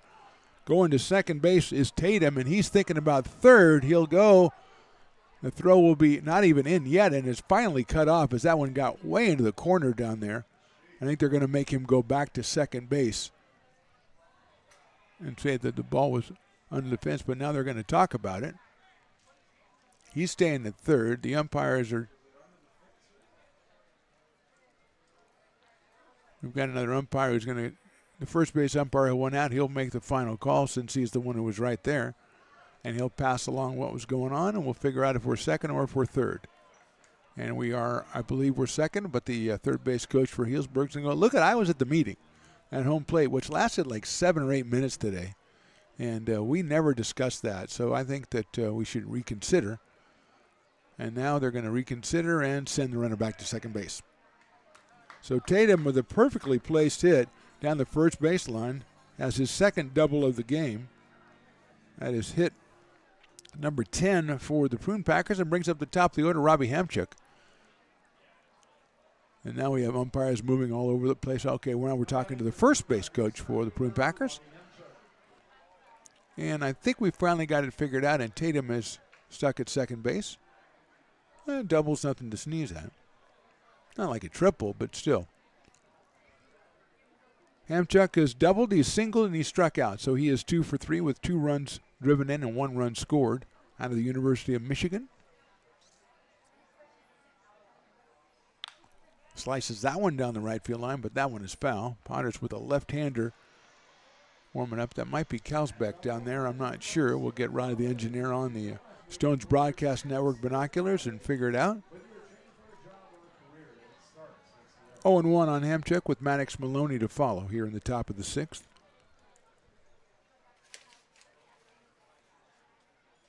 Breaking ball swung on and missed right to the back foot of Hamchuk.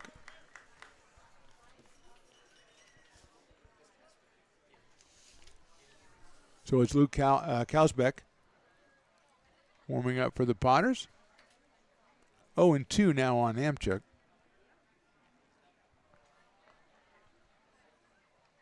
High fastball, 1-2. Hope those kids aren't in for a rude awakening, standing right behind home plate, the screen right there, the netting. Very close up there. 1-2. In the dirt, nice block by Eros. 2-2. Nobody out here. Tatum at second base. 6-4 Prune Packers, top of the 6th inning. Willie calls for more cowbell, and yeah, he brought the kid away from the screen to ring his cowbell. Good job, Willie. 2-2 pitch outside corner, call strike 3. 6 strikeout for Gerald Hansen. That just well done, Willie.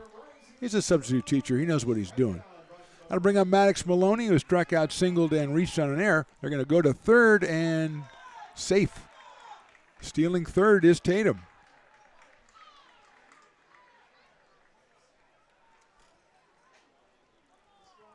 Now the umpires can come in and point at somebody for no apparent reason.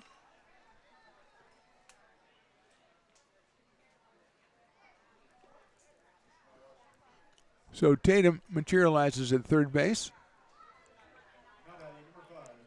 1 out here and Maloney at the plate. Connor Sharpio to follow.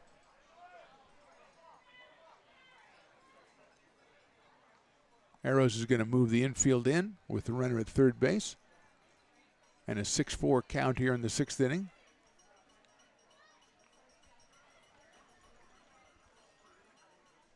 Maloney 295 on the season, 10 runs batted in. Takes that one outside, 1-0.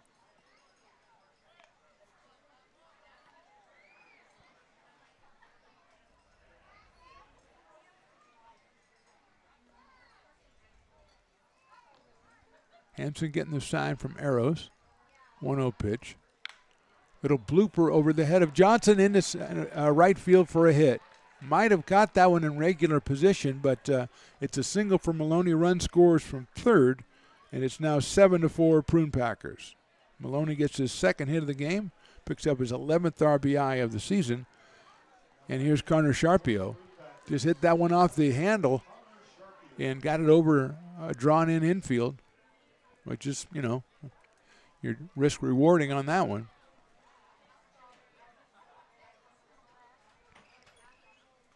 So now it's Maloney. Sharpio takes inside Maloney at first, and Connor Sharpio, who has a pop-up, a 3-run homer, and a line out in this one. A home run in the second inning, he lined to center in the 4th. Sharp grounder foul down the third base line. Another good play by the bullpen crew out there for the Prune Packers down the left field line. 1-1 now on Connor Sharpio out of Cal State Long Beach. He's got Maloney over at first base and one out here in the sixth. Prune Packers now up 7-4. Line drive, base hit left field. Scooped up by Trey Furry. He gets it back in. Third hit of the inning for the Prune Packers. And Tyler Robertson's going to make a pitching change. We'll come back with the new pitcher. Top of the sixth inning. Prune Packers on top, 7-4.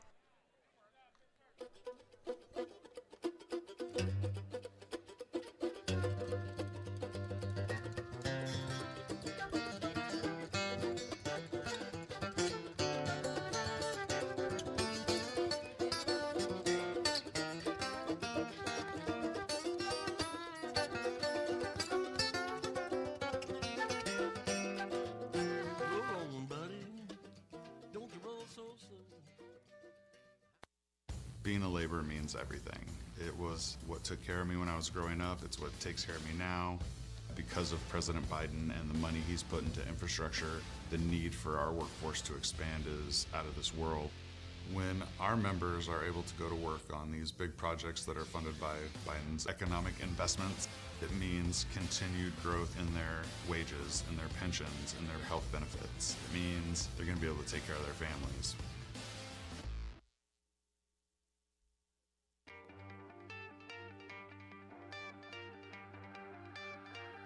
Gooseport Public House.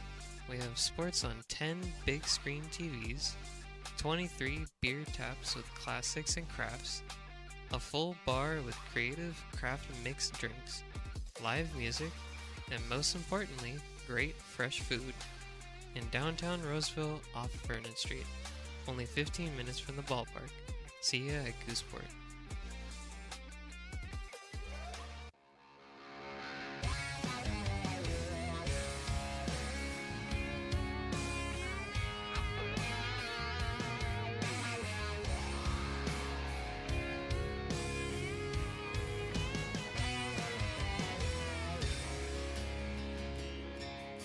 Old man knocked on my front door with my teenage boy and a couple more from up the road. He had him by the collar, said he Top of the sixth, 2 on and 1 out. Luke Kalsbeck is the new pitcher, the left-hander, making his fifth appearance. 6 1/3 innings, 5 hits, a 2.84 ERA. He is 1-1 on the season out of Arbuckle, California, and headed to University of Washington. He'll face Joey Kramer, who takes a fastball for a strike on the inside corner. Kramer struck out twice and singled in this one. Brings his 15 home runs to the plate with him and 44 runs batted in. Maloney at second, Sharpio over at first.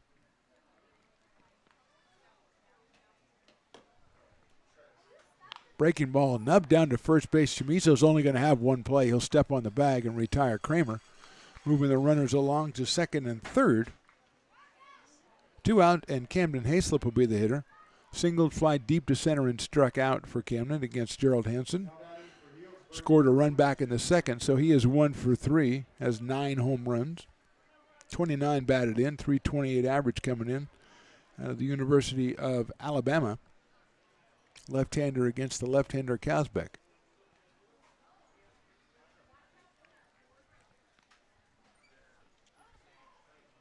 Swing and a miss on an inside fastball, 0-1. 87 from Luke.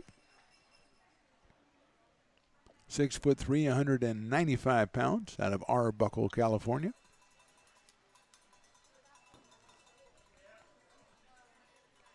Oh, 1. Slice foul over the grassy knoll in left field out into the park. A lot of activity down that left field line. 0-2 quickly on Hayslip. Eamon Lance on deck. If Camden should keep the inning going for Healdsburg, they lead at 7-4 here in the sixth. Breaking ball is popped up, but it's out of play. Hayslip taking big cuts at everything coming down the pike. Not going to get cheated here. And it turned out to be a beautiful night out here at McBean Stadium. Great crowd out here for the playoff game. Championship Series game, I like to call it. I think that'll catch on. It's hit high in the air to left field. Furry goes back, still going back, and that is out of here. A home run for Hayslip. Didn't know if he got enough of it when he hit it, but it just kept on going, and it's a 3-run home run, and it makes it 10-4 in favor of the Prune Packers. So all those runs the Potters came back with, Hayslip is seemingly his 55th or 56th home run against the Potters this season. Hit that one to the opposite field.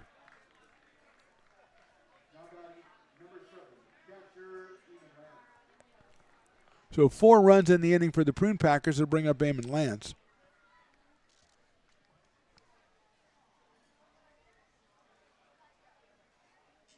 Takes the fastball outside and high, 1-0. Lance has reached on an error, walked, and fly to left. So 0 for 2 with a run scored. Pops that one up. Andrews coming in. Now Johnson going out at second.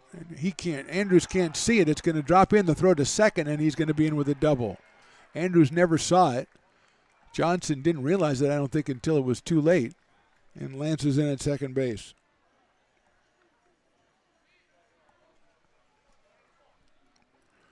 So tough luck for Kelsbeck on that one. He got the pop-up, but nobody could find it.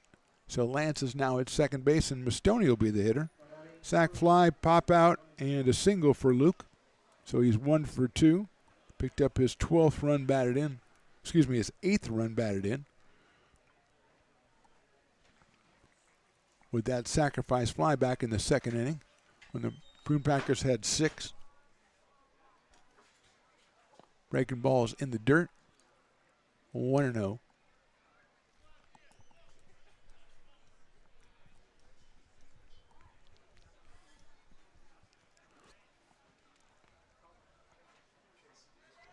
Look back at Lance at second. That's hit out into center field. Andrews coming on. He'll make the catch on the run for the third out. Prune Packers score 4 more. We go to the bottom of the 6th. They lead at 10-4.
When it comes to your home's maintenance and repairs, Jeffers Resource Group has you covered.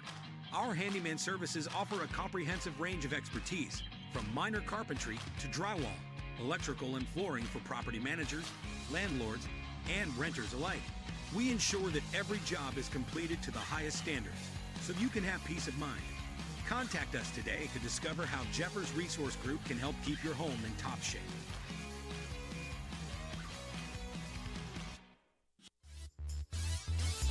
Bottom of inning number 6. Potters trail at 10-4. It'll be Antoneros, Cole Dillon, and Zach Chamiso. Potter legend Will Law taking part in the spinning bat contest. I hear he acquitted himself. Not that great. Didn't really embarrass himself, but he wasn't, he didn't sail through it. So Anson hitting right-handed against the left-hander Blake Barker, who came on for Avazian in the 4th. Gave up a triple to Johnson, then got Gargett a 1-2-3 5th. So Blake back out here against Eros, who takes a ball down low. Anson flied to center and struck out. So he is 0 for 2 in this one.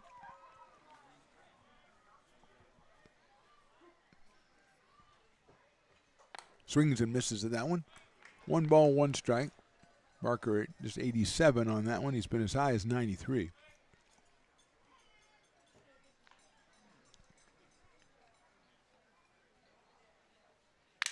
Chopped out to cut off by the third baseman Caruso. Across to first for the out. Would have had a chance if it got through to shortstop, but Caruso cuts it off for the first out here in the 6th inning for the Potters. It brings up Cole Dillon, who has struck out and walked in 2 trips to the plate so far. Playing at third base out of Rockwall, Texas, Mr. Cole Dillon. 207 coming in with a home run and 11 RBI.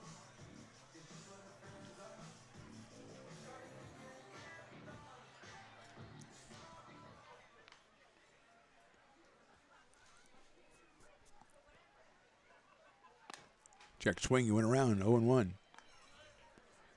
90 miles an hour from Barker.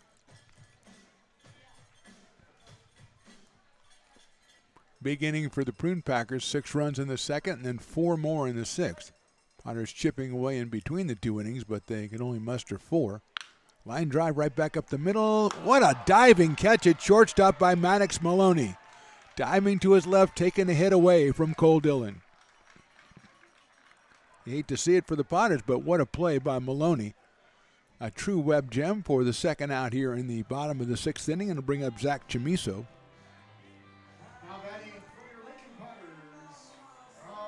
Chamiso walked and was hit by a pitch, so no official at-bats for Zach. Left-hander against left-hander. In the dirt, 1-0. Drew Andrews on deck for the Potters.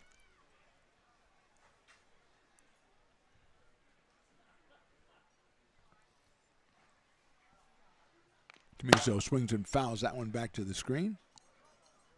1 ball and 1 strike on Zach, who recently committed to San Jose State University. So they're getting a good one down there in Spartanland.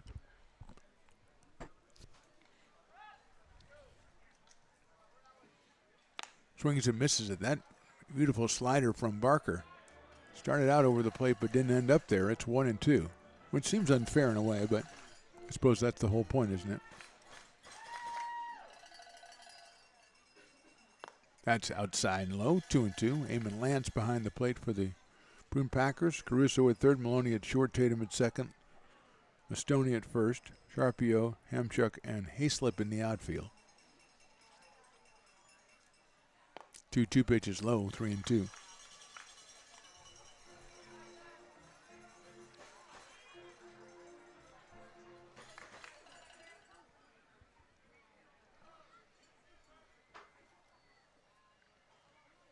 Swings and misses at the fastball in the inside corner. So 1-2-3 for the Potters in the 6th. We go to the 7th. It's the Prune Packers winning at 10-4. American River College is a top-tier community college sports program that provides student athletes with the opportunity to thrive both athletically and academically. ARC Athletics is currently ranked 5th in the state and 2nd in Northern California. With over 19 sports programs, our athletes compete with the region's best athletes. Our diverse and dedicated coaching staff helps athletes develop the skills necessary to compete at the next level. Start your community college athletics journey with us. American River College, Sacramento's best athletic program. Go Beavers.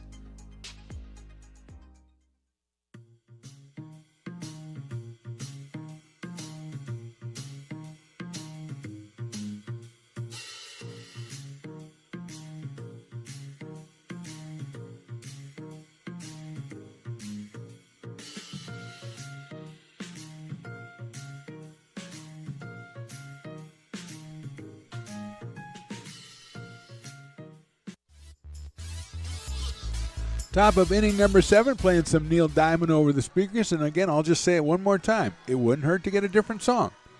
Separate yourself from the pack. Don't do Sweet Caroline. Do a different song. There's a lot of songs that Neil Diamond has that you can actually do. Nobody wants to do that. Cole Caruso will start us off here against Carlsbeck. Swings and misses. Caruso has popped out, singled into a fielder's choice, so he is 1 for 3.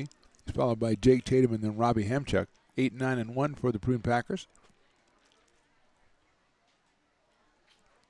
Kalsbeck's fastball outside. He relieved Gerald Hansen and went 5 in the third innings.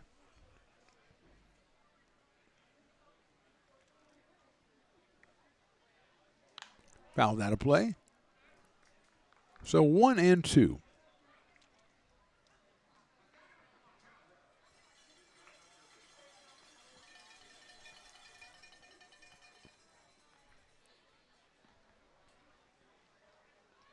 That breaking ball is outside and high, so it's 2 and 2 now.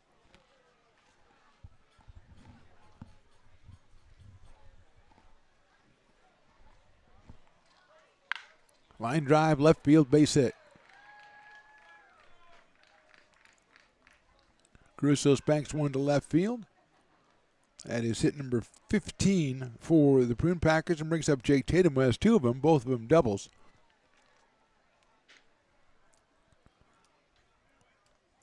One down the third base line and one down the first base line. The second baseman from the University of Houston, 2 for 3, fly to center in the third. Outside off-speed pitch from Kalsbeck, 1-0.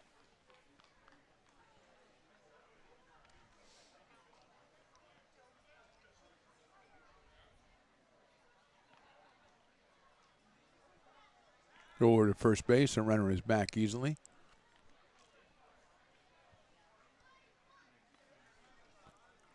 One ball, no strikes.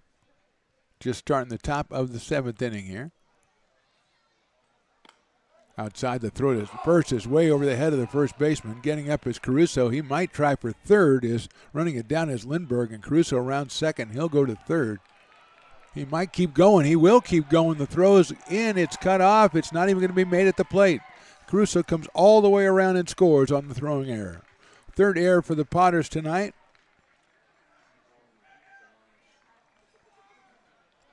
And Caruso came all the way around as that one went over the head of the first baseman in the right field corner. And Lindbergh, who was playing straightaway right field, had a long way to go to pick it up. Caruso never stopped and came all the way around to score. 11-4 now in favor of the Prune Packers. A 2-0 count here to Jake Tatum. Pops it up down the right field line. Foul territory. Tomiso running into the area over there. He will not have a chance to get it. So it's 2-1.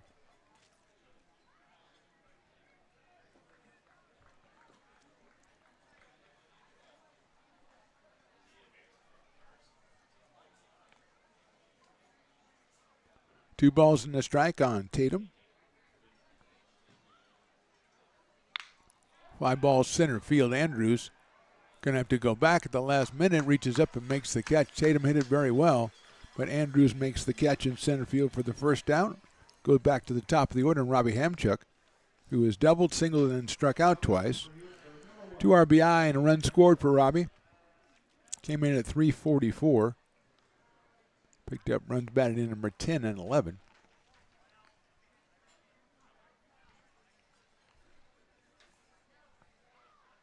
Takes that one in there for a strike. Off speed from Kalsbeck.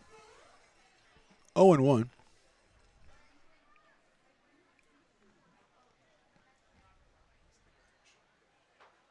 Does the same thing. That's lined into the dugout area for the Prune Packers. Fortunately for them, they have like 7 people standing up away from where it was. So they can field it on the rebound. So it's quickly 0-2 on Hamchuk, the center fielder, leadoff hitter for the Prune Packers.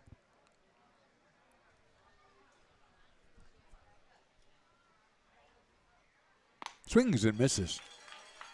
Kalsbeck gets the strikeout. So 2 outs here in the 7th, and Maddox Maloney will be the hitter. Struck out, singled, reached on an error, and then RBI single over a drawn-in infield back in the 6th inning. So Maddox picked up his 11th run batted in the season. He is 2 for 4.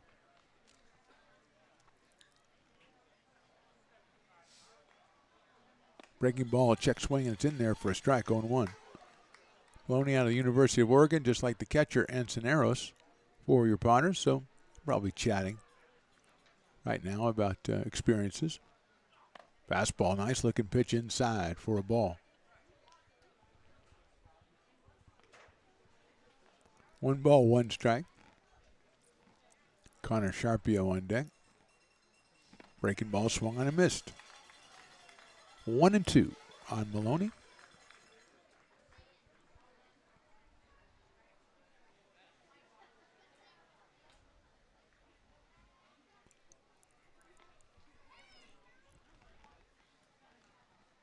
Breaking ball's hit weakly out towards short.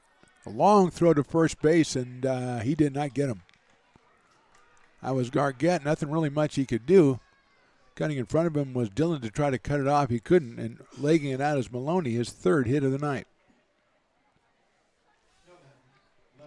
Connor Sharpio popped out, hit a 3-run home run, lined out and singled. He scored twice. He was driven in 3.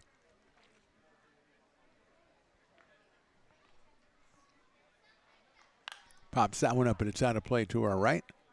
It's like Perry Kyle's warming up for the Potters down in the bullpen.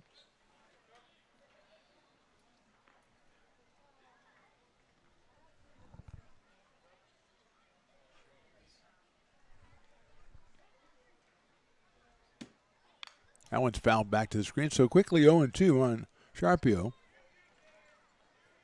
Came out of Santa Rosa Junior College and then now at Cal State Long Beach.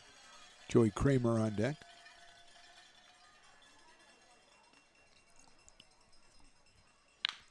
And out towards shortstop, big hop for Gargett. He'll flip it over to Johnson for the 4th out, and that's inning. 1 run, 1 error for the Potters. We go to the bottom of the 7th. It's Prune Packers 11, Potters 4.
Bottom of the 7th inning, Potters trailing at 11-4. They'll send up Drew Andrews, then Hassani Johnson and Caius Gargett against the left-hander Blake Barker, who came on in the 4th inning relieving Robert Avazian. Gave up a triple to Johnson in the 4th and got the next out and is retired the next 7 batters after that triple with 2 strikeouts, and Drew Andrews will be our first hitter. He has struck out and into a fielder's choice. So Drew is 0 for 2 today. Out of William Jessup University.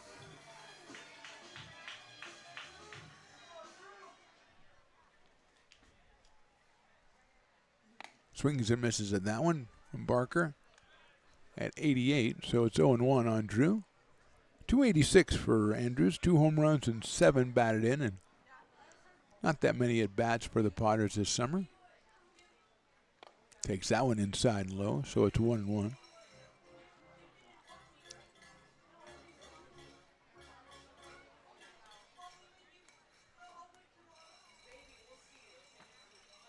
Fastball is in there, 1-2. Game 2 is Thursday. Day off tomorrow. Game 2 is Thursday, 6 o'clock, Rec Park in Healdsburg. Line drive right back up the middle. That's into center field, a base hit.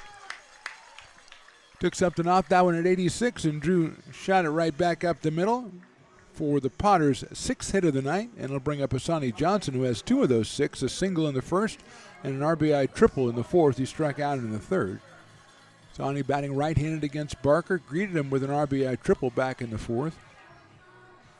So 6 o'clock on Thursday. If you can't make the trip down to Healdsburg, checking out the Healdsburg game broadcast is excellently done. Probably check out their website and get all the information, the links there.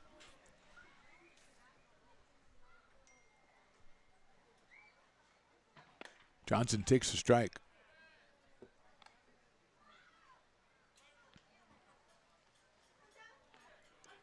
Oh and 1 on Asani out of Elk Grove, California. University of Louisiana Monroe. Takes outside. 1-1. Franklin High School down in Elk Grove. Asani Johnson. Came in at .345 for the Potters this summer. 2 for 3 tonight. Takes ball 2.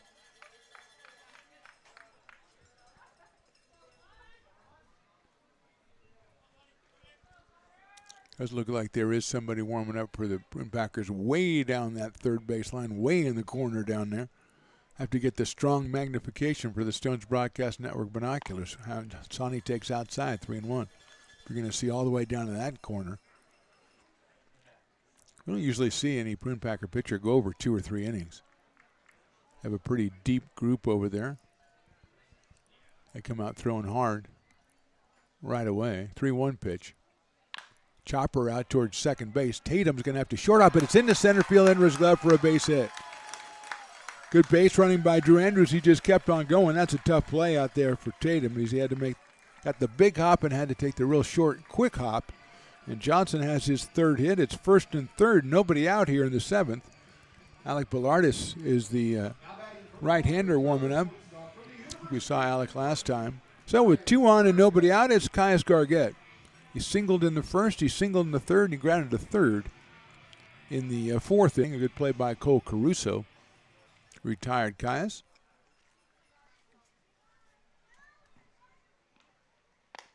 Check swing, it's outside and high, 1-0.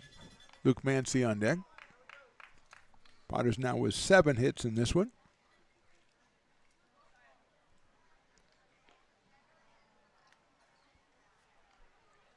That one is also a ball, 2-0.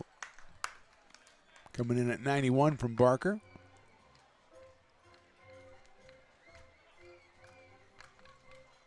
I tell you, the staff organist is really doing a great job tonight.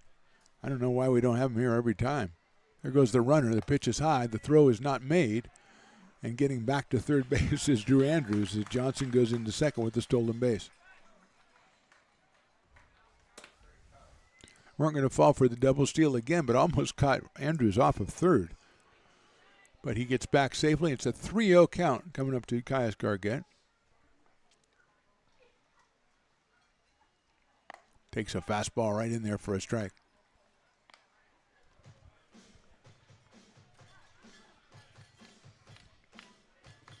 Nobody out, 2 on for the Potters, bottom of 7.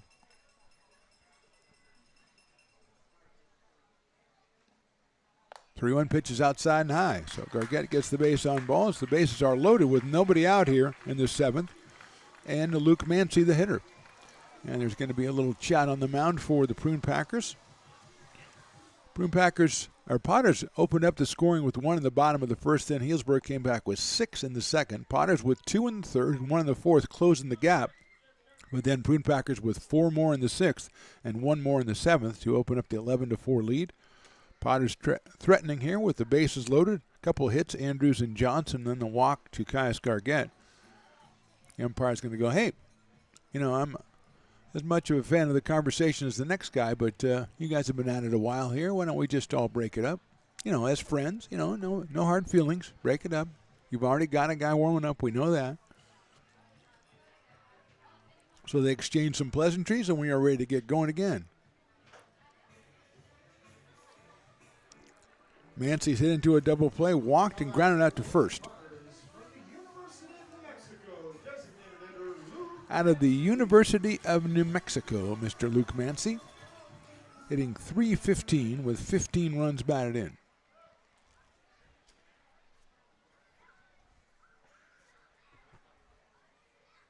Takes a fastball outside, 1-0. Trey Furry on deck, cleanup man for the Potters. Outfield is a little slide over to the left and medium deep, not really deep for Mancy. Luke takes outside again, 2-0.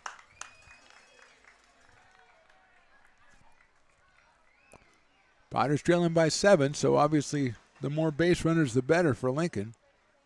A 2-0 count to Mancy. Chops it out towards second base. Slowly hit, though. They flip it to second for 1, back to first, not in time. It's a fielder's choice. It's an RBI for Mancy. It's 11-5 in favor of the Prune Packers. Moves Johnson over to third. Mancy's at first base. I think the coach is going to try to say the runner at second got in the way or something, some sort of obstruction situation. And they're going to ask the base umpire, who if there was, he should have called it already. I mean, he was standing right there.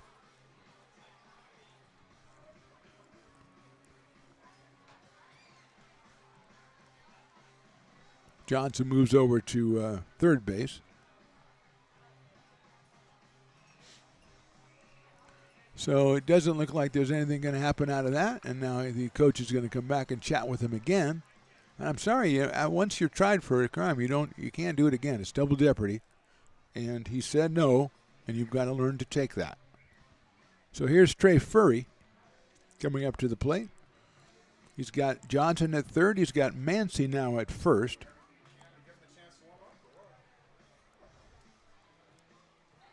As the conversation keeps going over there down the third base line. So I don't think you can't do the same one again, and you can't really bring up another one. Well, if that didn't work, what about this? No, you can't do that either. The umpire says, when the umpires put up that one hand like open palm toward you, you know they're serious. And now we're ready to go again as Furry is chatting with the catcher, Eamon Lance. As Carson, the intern, has been here all summer, doesn't know how to close the door yet. Well, I mean, I shouldn't have given him the number 1 ranking, I guess. That was on me. That was on me, Riley. So here's Furry. Slices it foul down the right field line off the screen. Will Lindbergh on deck. Comes all the way back behind the plate. Where's Hunter? Where's my guy Hunter? The umpire has to go pick it up himself. Oh, man. That's going to count against us.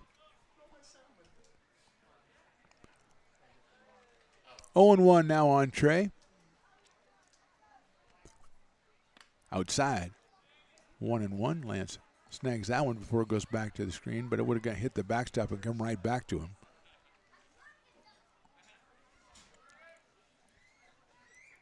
1-1 coming up from Barker out of the University of Virginia. Breaking balls fouled back to the screen. 1-2. Took something off that one, about 5 or 6 miles an hour from Barker. Ahead in the count to Trey Furry, 1-2.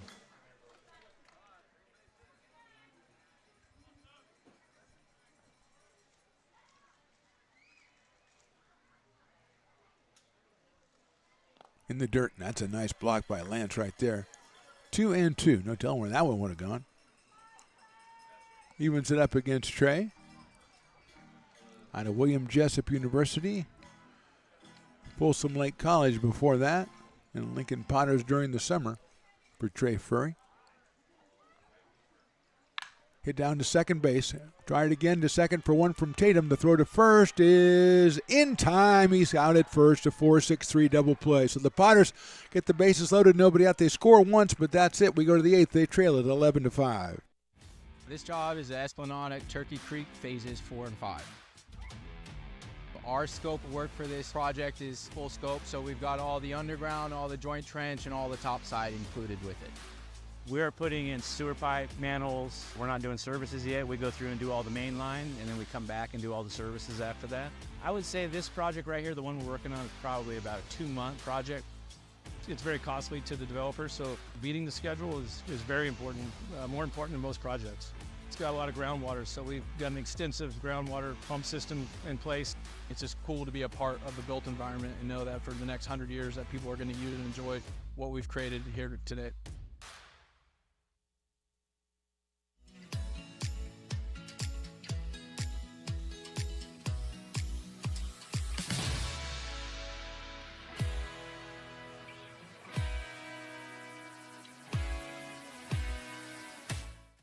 I'm Bill Spear, North Valley president of 5 Star Bank. In a time when business can feel so uncertain, we're here for you every step of the way. I know they have a lot of bells and whistles within their bank, but just the relationship piece here locally on the business side is huge for us. 5 Star treats us like we're number one. They're right there with suggestions, with help. So I have to bank with people that have our mission in mind. We're 5 Star Bank. How can we help you?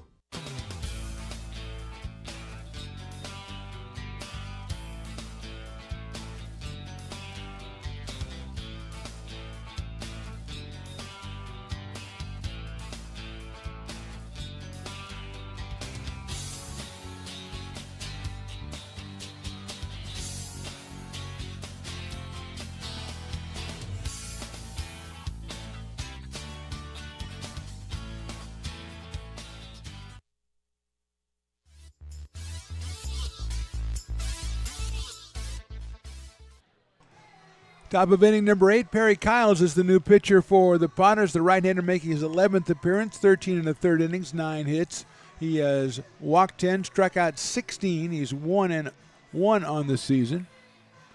ERA of 2.70. He will face Joey Kramer, then Camden Hayslip and Eamon Lance, 4, 5, and 6 for the Prune Packers, who got out of the bases-loaded situation with just allowing 1 run in the bottom of the 7th, so they lead at 11-5. Kramer struck out twice, he's grounded out, and he's singled, so he is 1 for 4 out of Washington State University.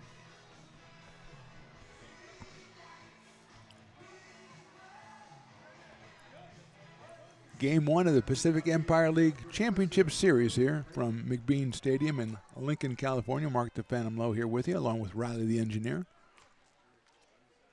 Happy to bring this one to you, the first ever, and Kyles is going to have to talk to Encinaros and get some things straight before they embark on this top of the 8th inning.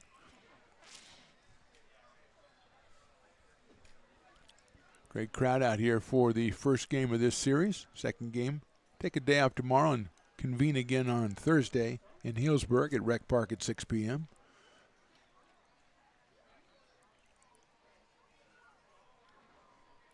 Hopefully on the same page now, the battery mates split up, and Kramer will step in. Joey 406 with 15 home runs during the summer.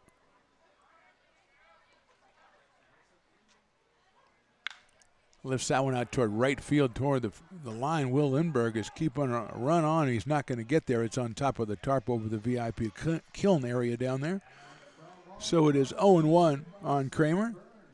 But Will says, I had to run after it. Doesn't matter. I got to get back. As we watch Jordan Georgeson, the legendary photojournalist from Gold Country Media, slip into that front row seat to get a better angle for his pictures. Breaking ball is a ball 1-1, although he's probably just trying to get there to get good seats. 1 ball and 1 strike right underneath the Stones Broadcast Network cameras. Inside for a ball. Jordan works with us when we do American River College football during the fall. We'll be back out doing it again. I think 2 games in September, 1 in October, and 2 in November, and hopefully some playoff action as well. Does a great job on the commentary. A lot of fun out there at ARC. First game, I think, about about 25 days from now, I think we've got some soccer to take care of, Riley. So it'll be fun to see you out there. Outside. 3-1 now.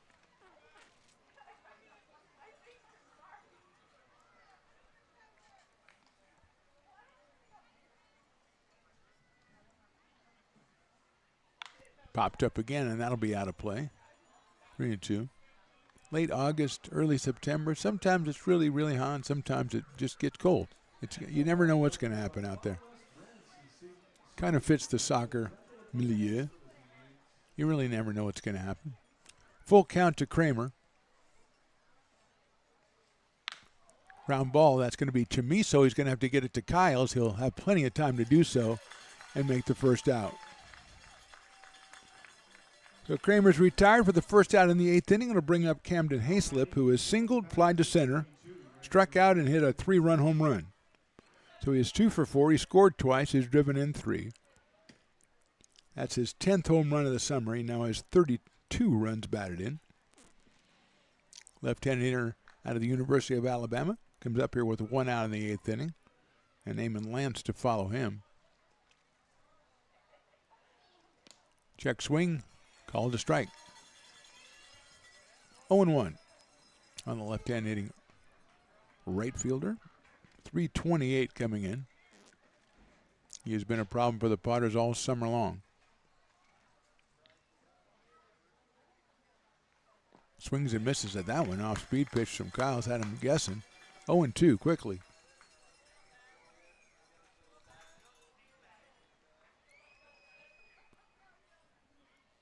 Perry Kyle's out of Tomball, Texas, and Southern University. Swing and a miss. Retires him on 3 pitches for the second out. That'll bring Eamon Lance to the plate. Reached on an air, walked, fly to left, and doubled. His double was a pop-up to center field that no one could find, so he took advantage of it. He's probably going to say, yeah, but there's a bunch of line drives I hit that people caught, so it all evens out. It really never evens out. Nothing that people say it all evens out about ever evens out. I don't care what it is. That is my philosophy. That's my wisdom I pass along to you, Riley. Strike 1 to Lance out of Arizona State.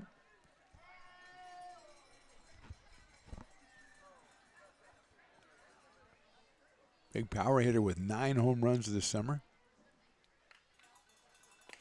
Check swing, and that's a strike on the outside corner, 0-2.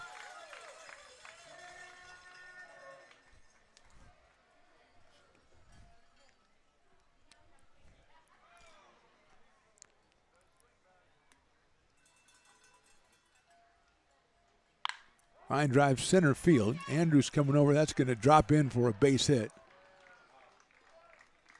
Looked a lot. It was hit a lot harder than it was, but it drops in for another Lance base hit. His second of the night.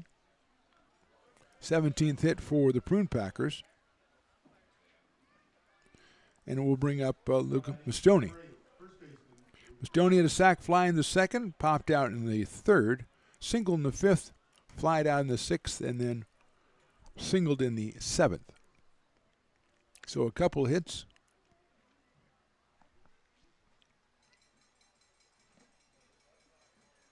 Takes down low for a ball. Take that just 1 for 3 with a sacrifice fly. Picked up RBI number 8 in the second inning with the fly out to right field.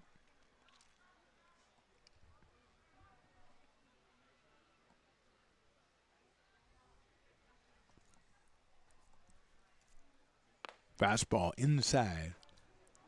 88 from Perry Kyles. 2-0 now. Cole Caruso on deck, the third baseman, number 8 hitter in the Prune Packer lineup. Mastoni from Murray State University. Just 11 at-bats on the season before coming in tonight. Throw over to first base, runner is back in.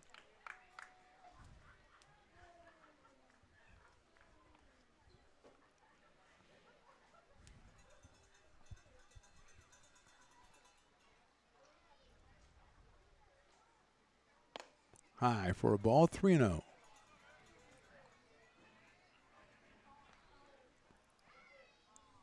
We had Alec Bellardis earlier warming up for the Prune Packers. Potters, I thought, had someone else warming up or maybe take over the ninth, but don't see anybody down there right now. 3-0 pitch is a strike, 3-1.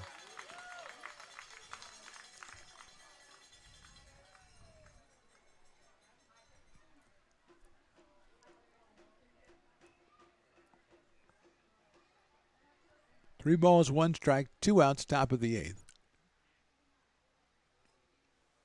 Ball 4. So now 2 on after 2 were out, and Cole Caruso, who singled twice, popped out into a fielder's choice. Will come to the plate, 2 for 4 on the night, 317 on the summer at the University of Michigan.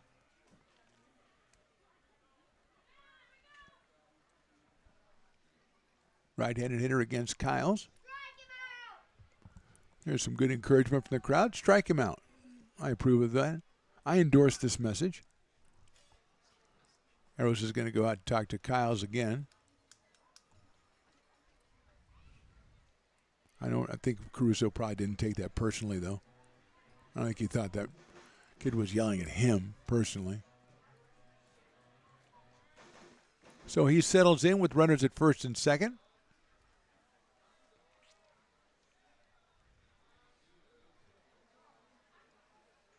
There goes the runner at second. The pitch is down low, and it's a double steal pulled off by the Prune Packers. Second and third now.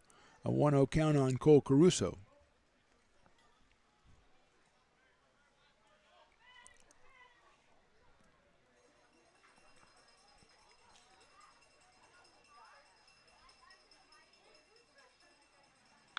Popped up back over the screen.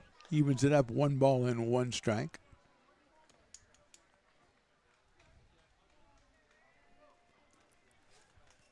Potters will have Lindbergh, Arrows, and Dillon when they come up to the plate in the bottom of the 8th inning.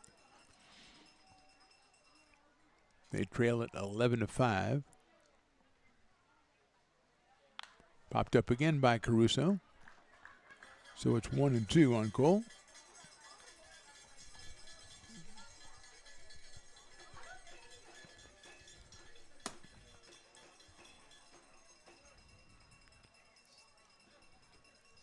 One ball, 2 strikes. Piper is retired to his spacious locker room. It's in the dirt, knocked down by Arrows. He did another good yeoman's work out here by Piper tonight. Another great season for the Peacock. I was afraid he might have popped an Achilles tonight, but I think he's going to be okay. But I think his dance contests were the highlight of his summer. Certainly not the races.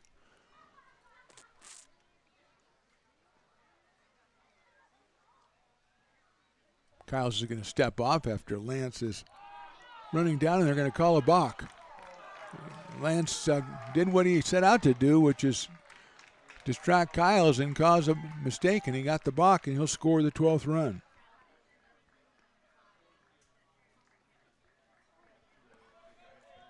Going to third will be Mastoni.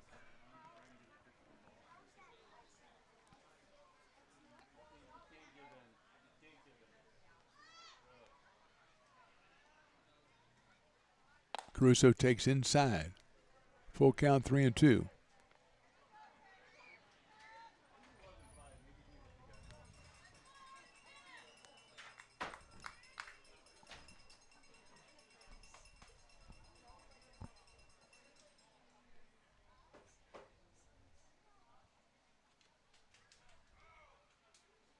Popped up right side. Should get out of play. Chamiso thought about it. He's going to pull up. Watch it hit over in that first base area by the Brick and Barrel Backyard Beer Garden, which unfortunately is shelved for another season as it's after the 7th inning. So closed down after another good night's work down there by the crew of the beer garden. Another full count coming up to Caruso. Swings and misses, got him on strikes. 1 run for the Prune Packers in the 8th. We go to the bottom of the 8th. They lead it 12-5. Hi, Bill Evans, President of the Placer County Association of Realtors. We're in the store, our conference facilities, an amazing team help us keep together an amazing organization. And we thank them all. This organization can't do what it does and can't run the way it runs without the help of so many members volunteering their time. The success of the Placer County Association of Realtors is largely dependent on our active volunteer members to help our organization and industry. The work of our committees greatly impacts our ability to champion efforts across the board and giving back to the Placer County community wherever we can. Like all service organizations, I wanted to serve. And getting involved with the affiliate committee was the perfect way to do that. I love being able to serve my community with my business friends and other leaders and give back to those who are in need. The thing I love about the PCAR committees is they all work toward the same goal of bringing the community together to support those in need in our surrounding area. I instantly came to the meeting and had a wonderful time.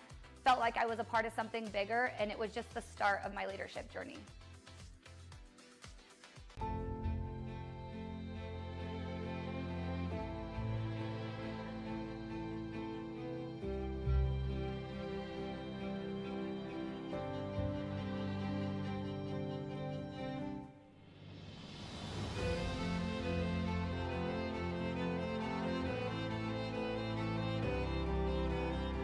Situated on the corner of Lincoln Boulevard and 5th Street, this iconic building has been the home to several hotels over the decades.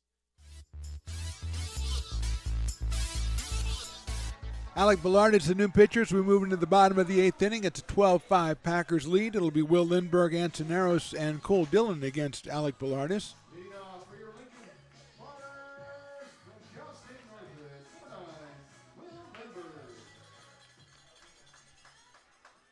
Ballard is making his 16th appearance. 23 in the third innings, 18 hits. He is 2-0 with a 2.31 ERA with 2 saves.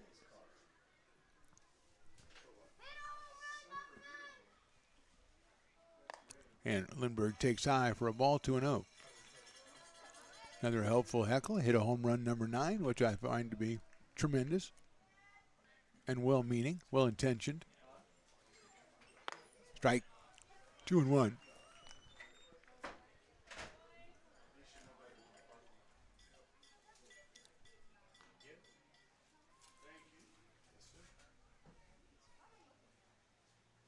Lindbergh fouls that one back to on the pole right next to the Stones Broadcast Network cameras.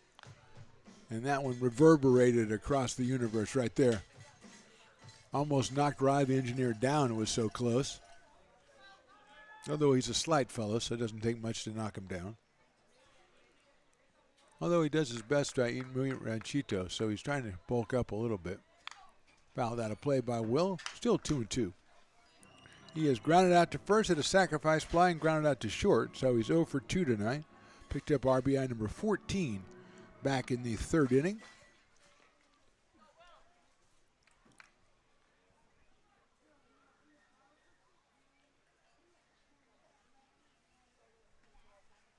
Swings and misses outside off-speed pitch for the strikeout.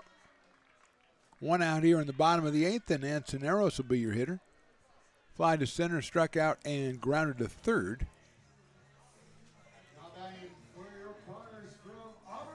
Out of Auburn, California, Placer High School and the University of Oregon after that, it's Antoneros. 3 for 10 on the season with the run batted in. And we're going to have a cleanup there as the Prune Packers are all sitting like kids at camp out by the bullpen area, and you can't really do that.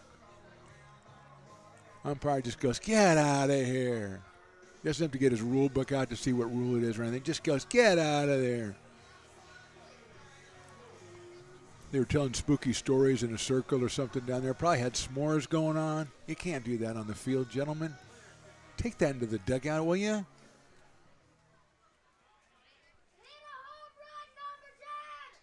Hit a home run number 10 is the same as hit a home run number 9, and that didn't work. Arrow swings and misses at the fastball, 0-1. Ballard is at 93, the right-hander out of Arizona State University.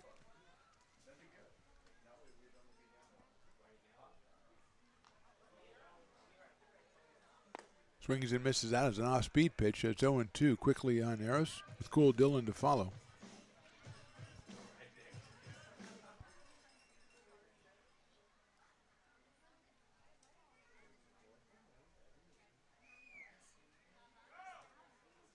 Outside with that one. Took a little bit off that one at 86, so it's 1-2 now on Anson.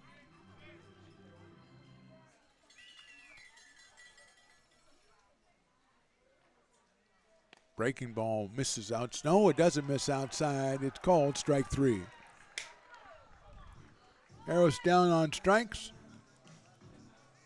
And that will bring up Cole Dillon.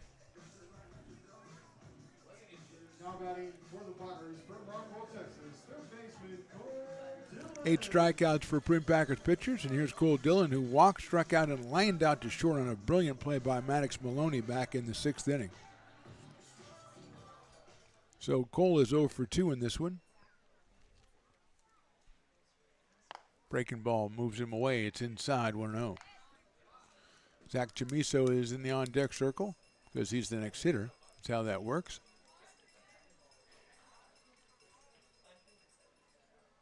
Dylan swings and misses at the high fastball. That one again at 93 from Bellardis.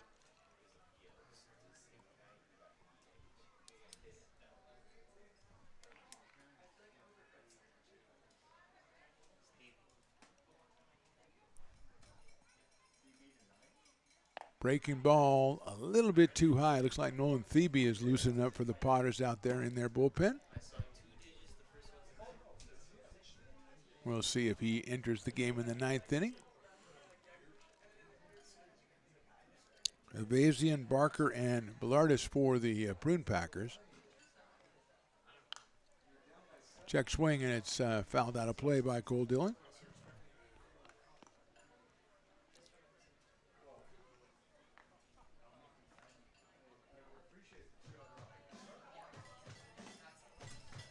Two and two on Cole Dillon.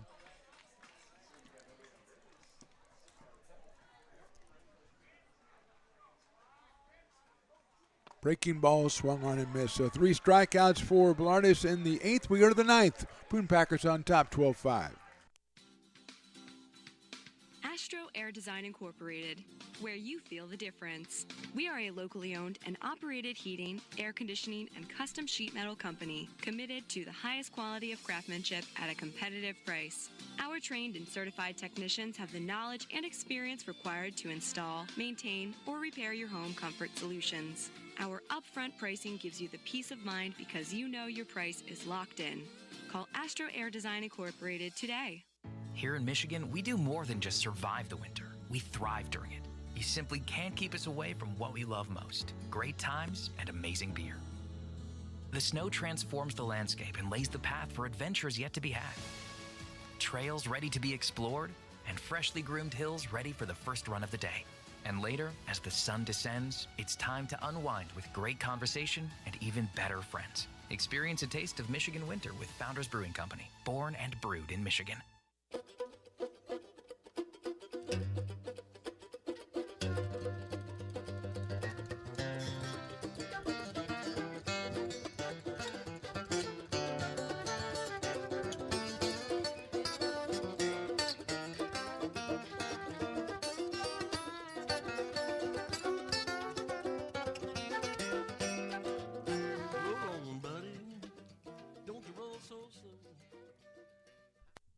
Being a laborer means everything. It was what took care of me when I was growing up. It's what takes care of me now. Because of President Biden and the money he's put into infrastructure, the need for our workforce to expand is out of this world. When our members are able to go to work on these big projects that are funded by Biden's economic investments, it means continued growth in their wages, in their pensions, in their health benefits. It means they're going to be able to take care of their families.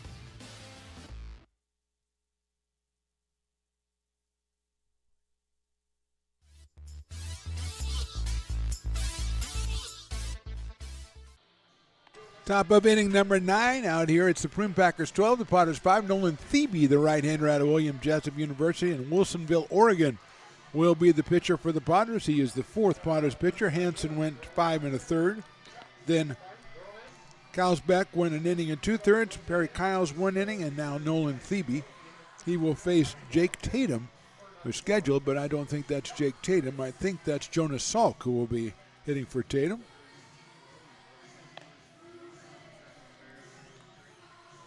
Tatum will retire after going 2 for 4 and scoring 2 runs, and so Salk will take over out of Portland University to open up the top of the 9th.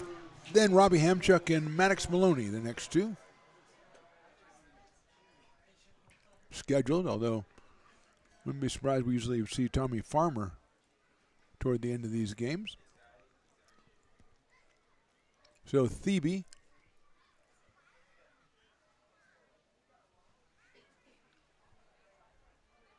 the fastball is in there for a strike at 90 miles an hour from Nolan.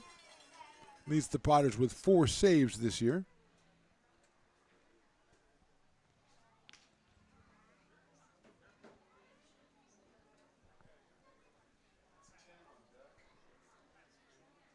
making his 14th appearance of the season. 17 in the third innings, 12 hits, 24 strikeouts, 11 walks, 1-0 with 4 saves, and a 2.07 ERA. Tommy Farmer is on deck to bat for Hamchuk. 0-2 now. Fouls it out of play.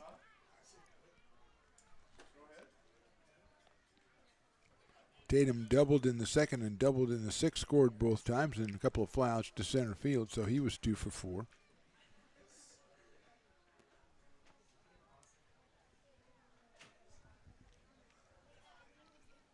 Salk out of Portland University.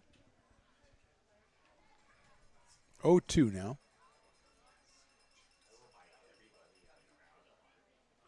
Fastball, call, strike 3.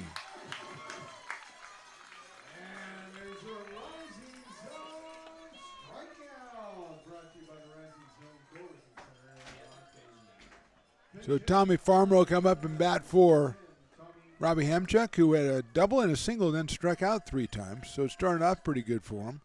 Ended up with 2 hits and 2 runs batted in and a run scored. And Farmer takes over here in the 9th. Right-handed hitter against the right-hander Thebe. Fastball for a strike. Cade Campbell has come out on deck to bat for Maloney.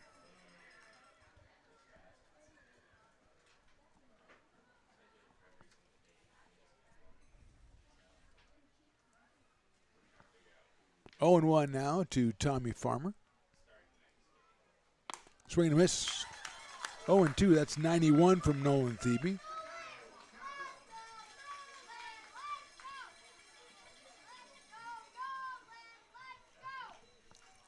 Good cheers from the youngsters in front of us, trying their best to keep the Potters in this one. 0-2 now. Fastball just misses the outside corner. You're hoping for the call there, but that's a little bit outside, so it's 1-2. Umpire's been pretty good tonight. Been pretty good all season long. Except for that high third. Really can't get that one down. 1-2's in the dirt, 2-2. Where's Hunter coming to get that one? There he is. There's Hunter. Gave him a lot of airtime earlier and hasn't been out in a while. Maybe he didn't like the press he was getting, you know. 2-2. We are in the top of the 9th inning. Prune Packers 12, Potters 5. Game 1 of the Pacific Empire League Championship Series. Game 2 will be on Thursday. Rec Park in Healdsburg, 6 p.m. First pitch. 2-2 pitch. Hit deep to left and foul to left. Phoebe pulled off on that one a little bit, and Farmer was around on it quickly. Hit it deep into the night and left field into the parking lot, but well foul. Farmer with a wide open stance to greet the day.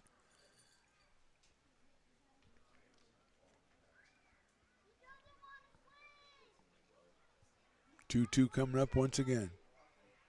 Fastball swung on a miss. Farmer's down on strikes. 2 outs here in the 9th inning, and here is Cade Campbell out of UC Berkeley, batting for Maddox Maloney. For Healdsburg, number 4, Cade Campbell.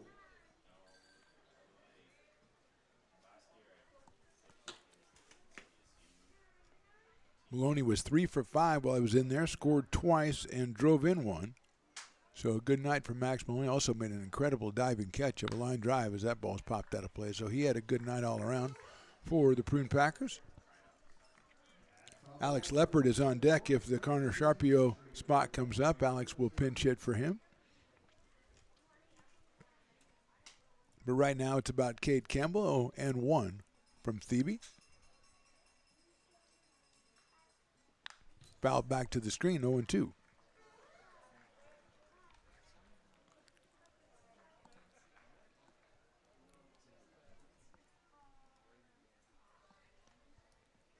Oh and 2, 2 outs here, top of the 9th. Thebe, the 4th pitcher for the Potters. Gerald Hansen started with the first 5 in the 3rd. Then Kalsbeck Kyle and now Nolan Thebe. Foul back to the screen again on the fastball at 90. Knowing Nolan, he'll try to get just a little ounce, 1 more mile an hour if he can.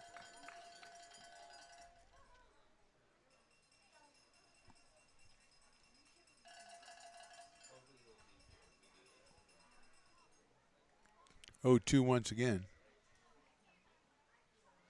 Inside, off-speed pitch in the dirt.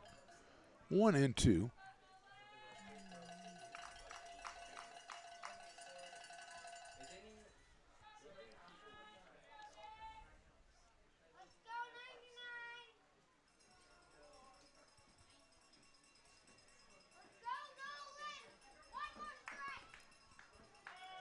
One ball, 2 strikes, 2 outs.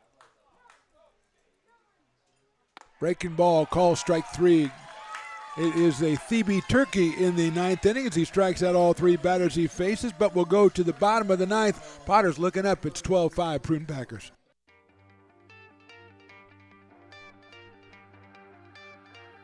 Gooseport Public House. We have sports on 10 big screen TVs, 23 beer taps with classics and crafts, a full bar with creative craft mixed drinks, live music, and most importantly, great fresh food. In downtown Roseville off Vernon Street, only 15 minutes from the ballpark. See ya at Gooseport.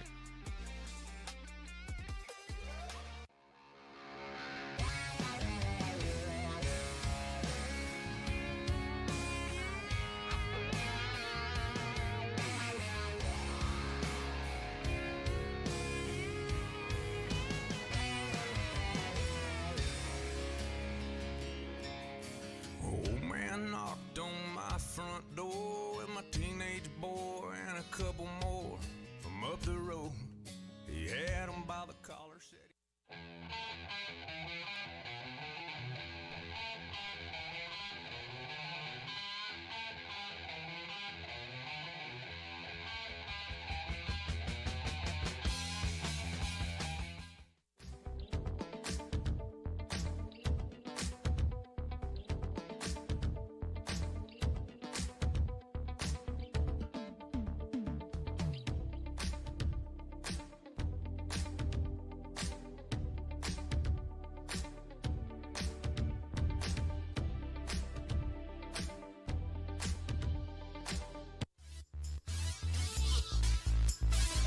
Bottom of inning number 9, Tucker Boogie is the new pitcher for the Prune Packers out of UC Berkeley, making his 11th appearance, 22 innings, 19 hits, 34 strikeouts, 6 walks.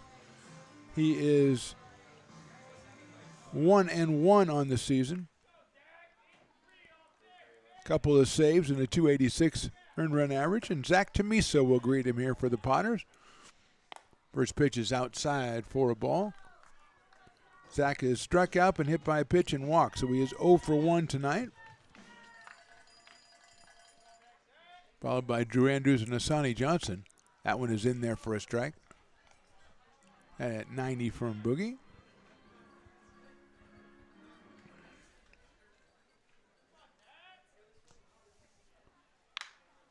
Lifted out into short right center field. Might be trouble, and it's dropping in for a base hit. So Chamiso places it perfectly, gets his first hit of the night. And that'll bring up Drew Andrews, who has a single tonight. He is 1 for 3. Velarde's just 1 inning pitch for the Prune Packers, struck out all 3 batters he faced in the 8th. Barker went 3 1/3 after Avazian went the first 3 2/3. And here's Andrews. He has scored twice tonight. Pops that one up on the infield. Shortstop is Campbell, and he'll make the catch for the out. Campbell and Salk in for Maloney and Tatum in the infield. Farmer out in center field for Robbie Hamchuk after pinch hitting in the top of the 9th, and that'll bring up Asani Johnson. Johnson has singled, struck out, tripled, and singled, so he's 3 for 4 tonight. He has driven in a run. He has scored a run. He's back to batting left-handed against the right-hander Tucker Boogie. Switch hitting Johnson out of Elk Grove, California. Came in at 345 with 6 runs batted in. Picked up number 7 tonight and takes a fastball on the outside corner for a strike. 0-1. From University of Louisiana Monroe, Mr. Asani Johnson. Caius Gargett on deck. Chamiso at first, 1 out here in the 9th. Johnson takes in the dirt. Smothered by Lance behind the plate. 1-1.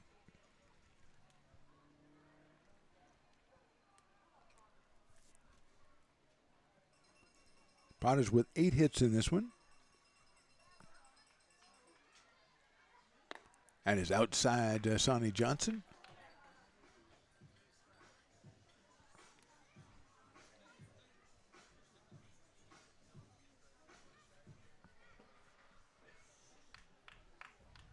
Two balls, 1 strike. Johnson takes on the inside corner, call strike 2.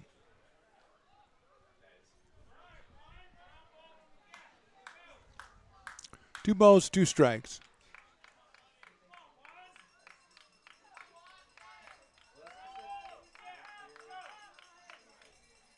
Short lead by Chamiso at first. Johnson takes inside. 3-2 and a little high as well.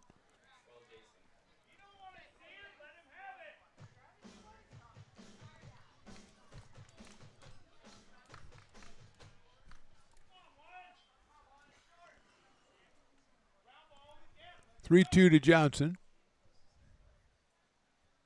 Outside, ball 4. So Sonny's on for the 4th time tonight. Moves Chamiso to second, brings Gargett to the plate. Caius is singled, grounded out, and walked. So he is 2 for 3. Came in with an average of .395 for the summer. Just a great summer by Caius Gargett. Didn't get as many at-bats, maybe as smarter fans would have liked. So he could hit .395 the rest of the summer, but he was tremendous as a Potter. Has an RBI and a couple of hits tonight. Batting left-handed, takes a fastball outside. Singled in the 1st, singled in the 3rd, grounded to 3rd in the 4th, and then walked in the 7th. Chamiso at 2nd, Johnson at 1st. 1 out here, 9th inning. Caius pops it up left side. Moving over is Charpio. He's going to make the catch. Actually, that's Leopard out in left field, and he makes the catch for the 2nd out.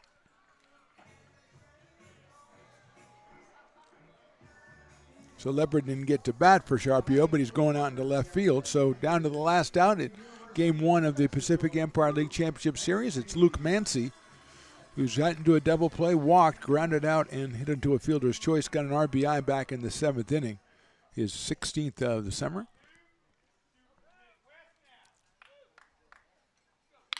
Line drive, right field. That's going to be a base hit. Let's see if they try to throw it at the plate. And the throw comes in, and it's cut off. And scoring is Chamiso. So Mancy comes through with a base hit and an RBI. As Chamiso scored, Johnson's going to hold at second. The ball came in from Hayslip. It was a pretty good throw, but Boogie just cut it off. I think he just didn't want to deal with it. And so Mancy comes through with a single. 9th hit for the Potters. They put their 6th run up on the board and brings up Trey Furry, who is flied to right, singled, struck out, and into a double play. So Trey is 1 for 4 tonight.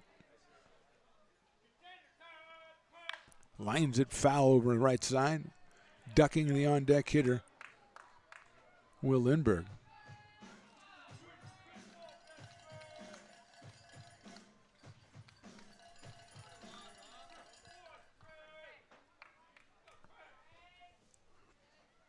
Puri swings and misses, 0-2. So Potters down to their last strike here with runners at 1st and 2nd.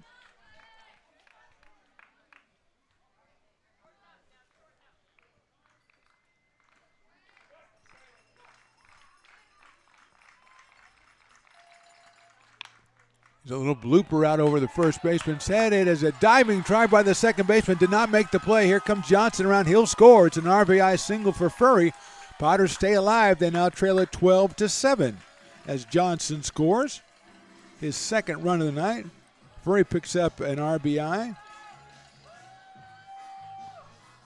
Mancy is at second base. And here's Will Lindbergh.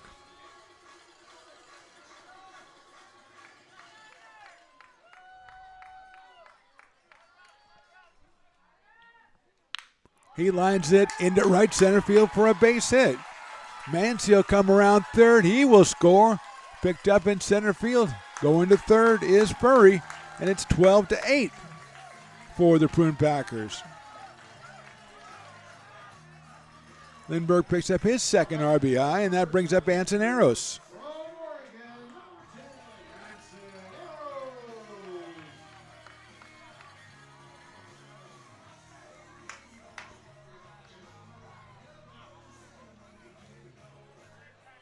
So here's Anson Eros, who has struck out twice, flied to center, and grounded to third. Outside for a ball.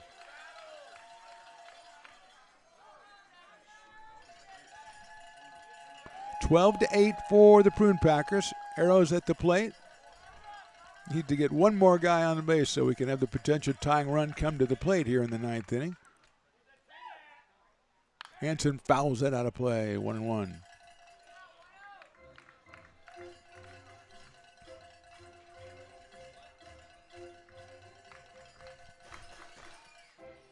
I tell you, we got the Oregon guy here, Riley. You got to make him work. And he really puts down a good groove. 1-1 pitch coming up. Outside. Thinking about throwing back to third, which would have been a good idea, but the third baseman, Caruso, was not over there. So diving back was Trey Furry, who just likes to dive back anyway, so it's okay. 2-1 now on Arrows. Check swing, not a left side. It's 2-2.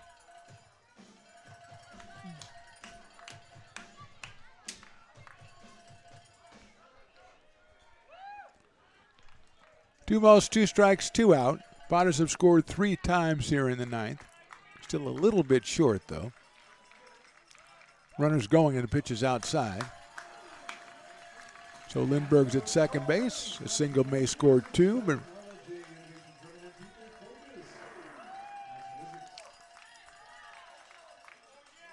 three and 2 on Anson. Hitting left-handed against the right-hander, Tucker Boogie. Fouled out of play. Here's Hunter, was going to come out and get that one, but the umpire says, no, ninth inning, let me take care of it, son. We don't want you getting nervous out here.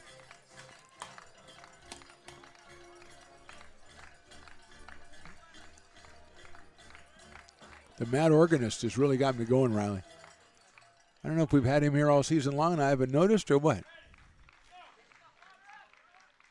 Popped out of play. Arrows. Placer Hillman is heightening the tension here. Currently the University of Oregon. Throw from a Hillman to a duck.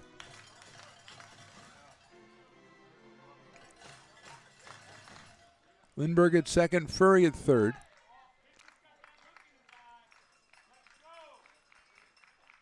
Fouled off again. The fans who are still here are getting the tension. They're getting the tension built up like a good scary movie, Riley. Although I don't like scary movies, so I don't watch them. Cole Dillon taking his cuts on deck in case he is called upon. In that hit him, I think. And he'll go down to first base. So the bases are loaded.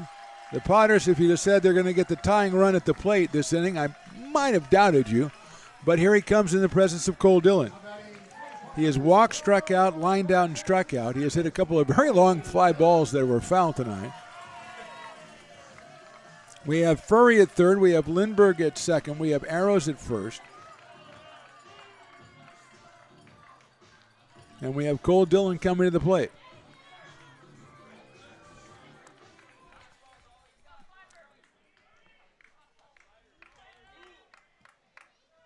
Outside, ball one.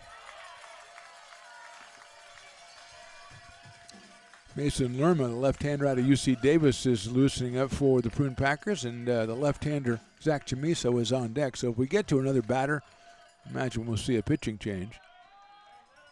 1-0 now to Dillon. Swings and misses. 1 ball and 1 strike on Cole out of Rockwall, Texas. Came in at 207. Does have a home run this summer and 11 runs batted in.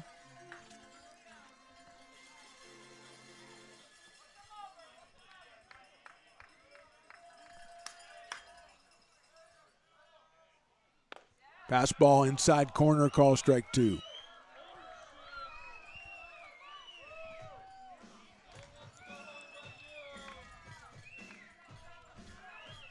Potters have scored 3 times. They have the bases loaded. 1-2 now on Cole Dillon. Line drive, left field, base hit. Here comes 1 run. Here comes 2 runs. The throw's going to go to third. He is cut off. It's a 2-run single for Dillon. It is now 12-10 in favor of the Prune Packers. We're going to have a pitching change for Healdsburg, and we'll be right back after this break. Potters trail by 2. When it comes to your home's maintenance and repairs, Jeffers Resource Group has you covered. Our handyman services offer a comprehensive range of expertise, from minor carpentry to drywall, electrical and flooring for property managers, landlords, and renters alike. We ensure that every job is completed to the highest standards, so you can have peace of mind. Contact us today to discover how Jeffers Resource Group can help keep your home in top shape.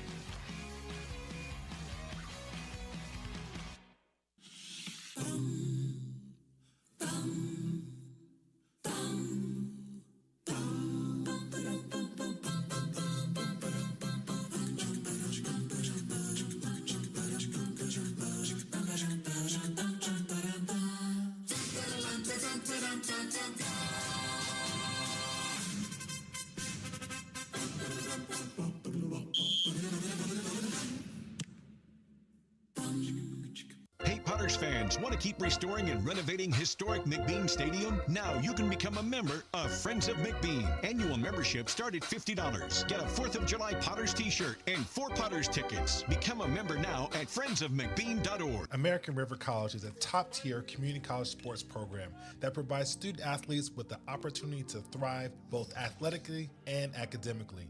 ARC Athletics is currently ranked 5th in the state and 2nd in Northern California.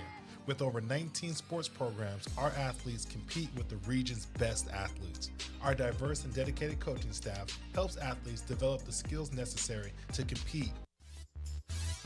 So Mason Lerma is the new pitcher out of UC Davis. Just want to go over this inning. Zach Chamiso started us off with a single. Then Andrews popped out. Johnson walked. Gargett flew out. Then Mancy singled. Furry singled. Lindbergh singled. Hit by a pitch on Soneros.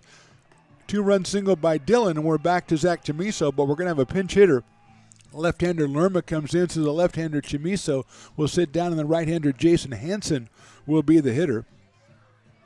Jason out of UC Davis in Roseville, California, will come up here with runners at first and third, so the tying run is at first still. The potential winning run at the plate, you got to say it. I mean, who thought it would happen when the inning started? It's 12-10 in favor of the Prune Packers, and here's Jason Hansen.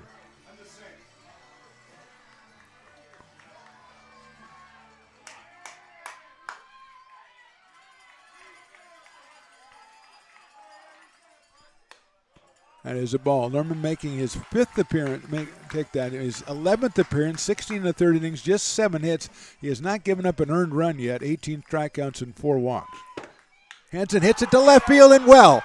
That ball is gone. Oh my goodness. Oh my goodness. Jason Hansen has just hit a walk-off home run. The Potters have scored I don't know how many runs in the 9th inning, and the Potters have won Game 1 of the Pacific Empire League Series. The final score, Potters 13 and the Prune Packers 12. I literally don't believe it, Riley. I literally don't believe it.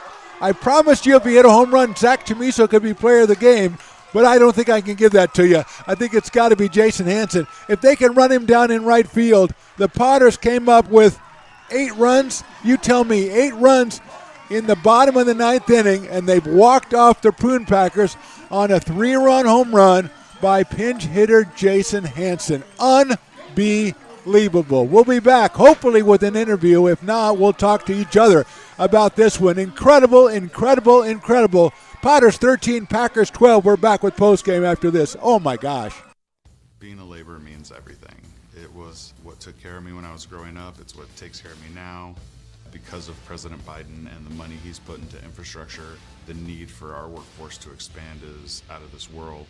When our members are able to go to work on these big projects that are funded by Biden's economic investments, it means continued growth in their wages, in their pensions, in their health benefits. It means they're going to be able to take care of their families.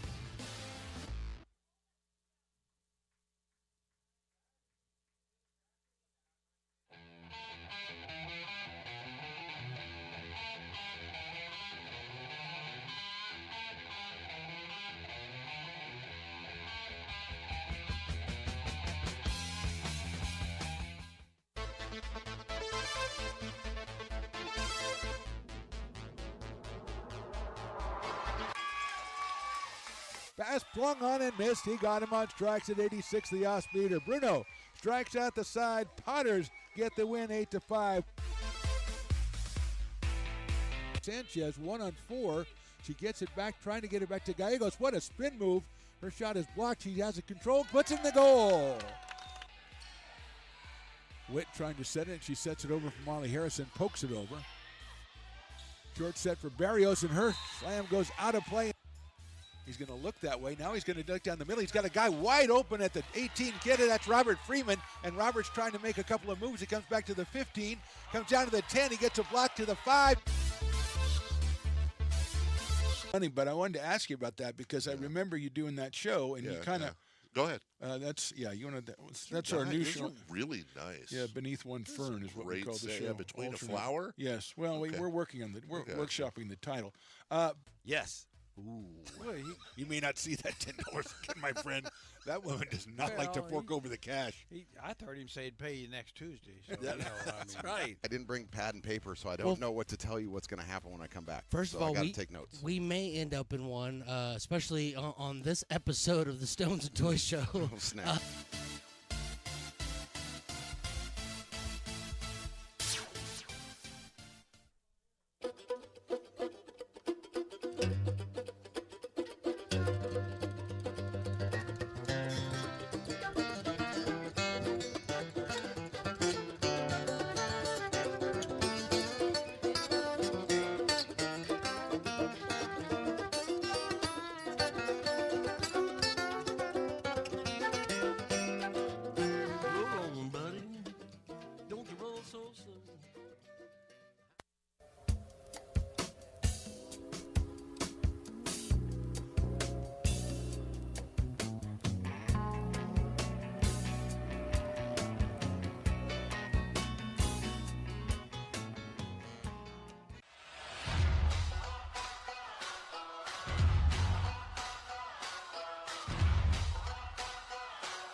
Welcome into the Potters postgame, brought to you by Friends of McBean. Let's welcome tonight's Old Town Pizza player of the game, Mr. Jason Hansen. A pretty popular choice, Jason. Tell me, is that the way you guys drew it up the whole night long? That's what you were waiting for? Yeah, we drew it up exactly like that. Before the game, we said we were going to come back from a big lead and finish on a walk-off home run. So exactly how we drew it up. At what point in the ninth inning there did you think that maybe you might get an at-bat? Like 1 minute before I went up to the plate, coach was like, hey, if they bring in the lefty here, you're going to hit. So, yeah. So when you guys started the ninth inning, was there one play in the bottom of the ninth that let you guys think that, hey, maybe we have a chance on this one, or was it always there? No, it was always there. I was telling the fellas that I've seen weirder happen, so we knew that we could come back that whole time. Can you tell us at all what it felt? I was watching you, and when you hit that, I have no idea what happened to my body. What happened to your body when you hit that and saw it fly over the left field fence? I don't even know. I was just rounding the bases. I was just telling myself to get my best swing off. And the other pitcher, we go to school together, so I knew he couldn't beat me with anything. And he made a good pitch up and away, but I just got my hands to the ball. And now, when you're rounding the bases on a play like that, are you telling yourself, make sure I step on every base? I did tell myself that. I had to make sure. Jason, that was the most incredible thing I've seen. Congratulations. Way to go. Great job coming from behind. Great job, all the Potters, from coming from behind. Come back from 7 down, score 8 in the last inning, and win it 13-12. Congratulations to you and all the Potters, Jason. Well done. Thank you. Thanks well for done. coming out, guys. That's our player of the game, Jason Hansen. We're right back after this. Here in Michigan, we do more than just survive the winter. We thrive during it. You simply can't keep us away from what we love most: great times and amazing beer. The snow transforms the landscape and lays the path for adventures yet to be had. Trails ready to be explored, and freshly groomed hills ready for the first run of the day. And later, as the sun descends, it's time to unwind with great conversation and even better friends. Experience a taste of Michigan winter with Founders Brewing Company, born and brewed in Michigan. Welcome back to the Potters postgame, brought to you by Friends of McBean. Riley, let's put that QR code up there. I got to take a breath. Friends of McBean trying to raise money for a new scoreboard. This one's working pretty good right now. It says Potters 13, Prune Packers 12. Unlikely, yeah, to be sure. The Prune Packers were leading 12-5 as we went into the 9th inning. Then Chamiso singled. Andrews popped out. Walked to Johnson, but then Gargett flew out. So 2 outs, 2 on. Okay, we're down 7. Mancy singles in a run. Furry singles in a run. Lindbergh singles in a run. Antonaros works it, and great at bat, as he was 3-2 for a long time. Worked it to a 3-2 and then got hit by a pitch. Cole Dillon came through with a 2-run single. Set it up at 12-10. Zach Chamiso, the scheduled hitter. Mason Lerma comes in, the left-hander. The call is made, and there were people in the press box that were not happy about it. The call was made to bring in Hansen. But then you bring in the right-hander. Mason Lerma, as we talked about when we introduced him, had not given up an earned run all season. So you get a tough left-hander like that, you bring in the right-handed batter. You got a little power with Jason Hansen, and you heard him on the postgame. I don't know if he still knows what happened. I think he's like me. He's just sitting there going, I think we won. I don't know. I ended up with a bucket on my head. That's exactly what happened. What a game. What an ending. The first ever Pacific Empire League Championship Series game ends up with the Potters getting an unlikely win. They win it 13-12. Reminder, tomorrow no game because we've got to catch our breath from this one. And then on Thursday, it's in Healdsburg at Rec Park, 6 p.m. for the first pitch. You can go out to Healdsburg with Willie Preston. I'm sure Willie's going to go up there and check it out now, or you can go to Healdsburg Prune Packers, a website. I'm sure they'll give you the link to get their game presentation, which is an excellent one. But, Riley, great job tonight. What a game. What a game, the last regular game for us during the season. We do have the West Coast World Series next weekend. You can subscribe to Stones Broadcast Network's YouTube, and we'll let you know when we come live for that West Coast World Series. But right now it's all about the Championship Series. It's all about the Potters. Jason Hansen comes through a 3-run walk-off home run. The Potters score 8 times in the bottom of the 9th, and they beat the Prune Packers 13-12. For Mark the Phantom Lowe, for Rye the Engineer, Willie Preston, for Lauren, for Carson, for Gade, who came up here and saved us, for Nia, who got us the after-game guest, for everybody who's helped us out all season long, we thank you for watching. We'll talk to you next time.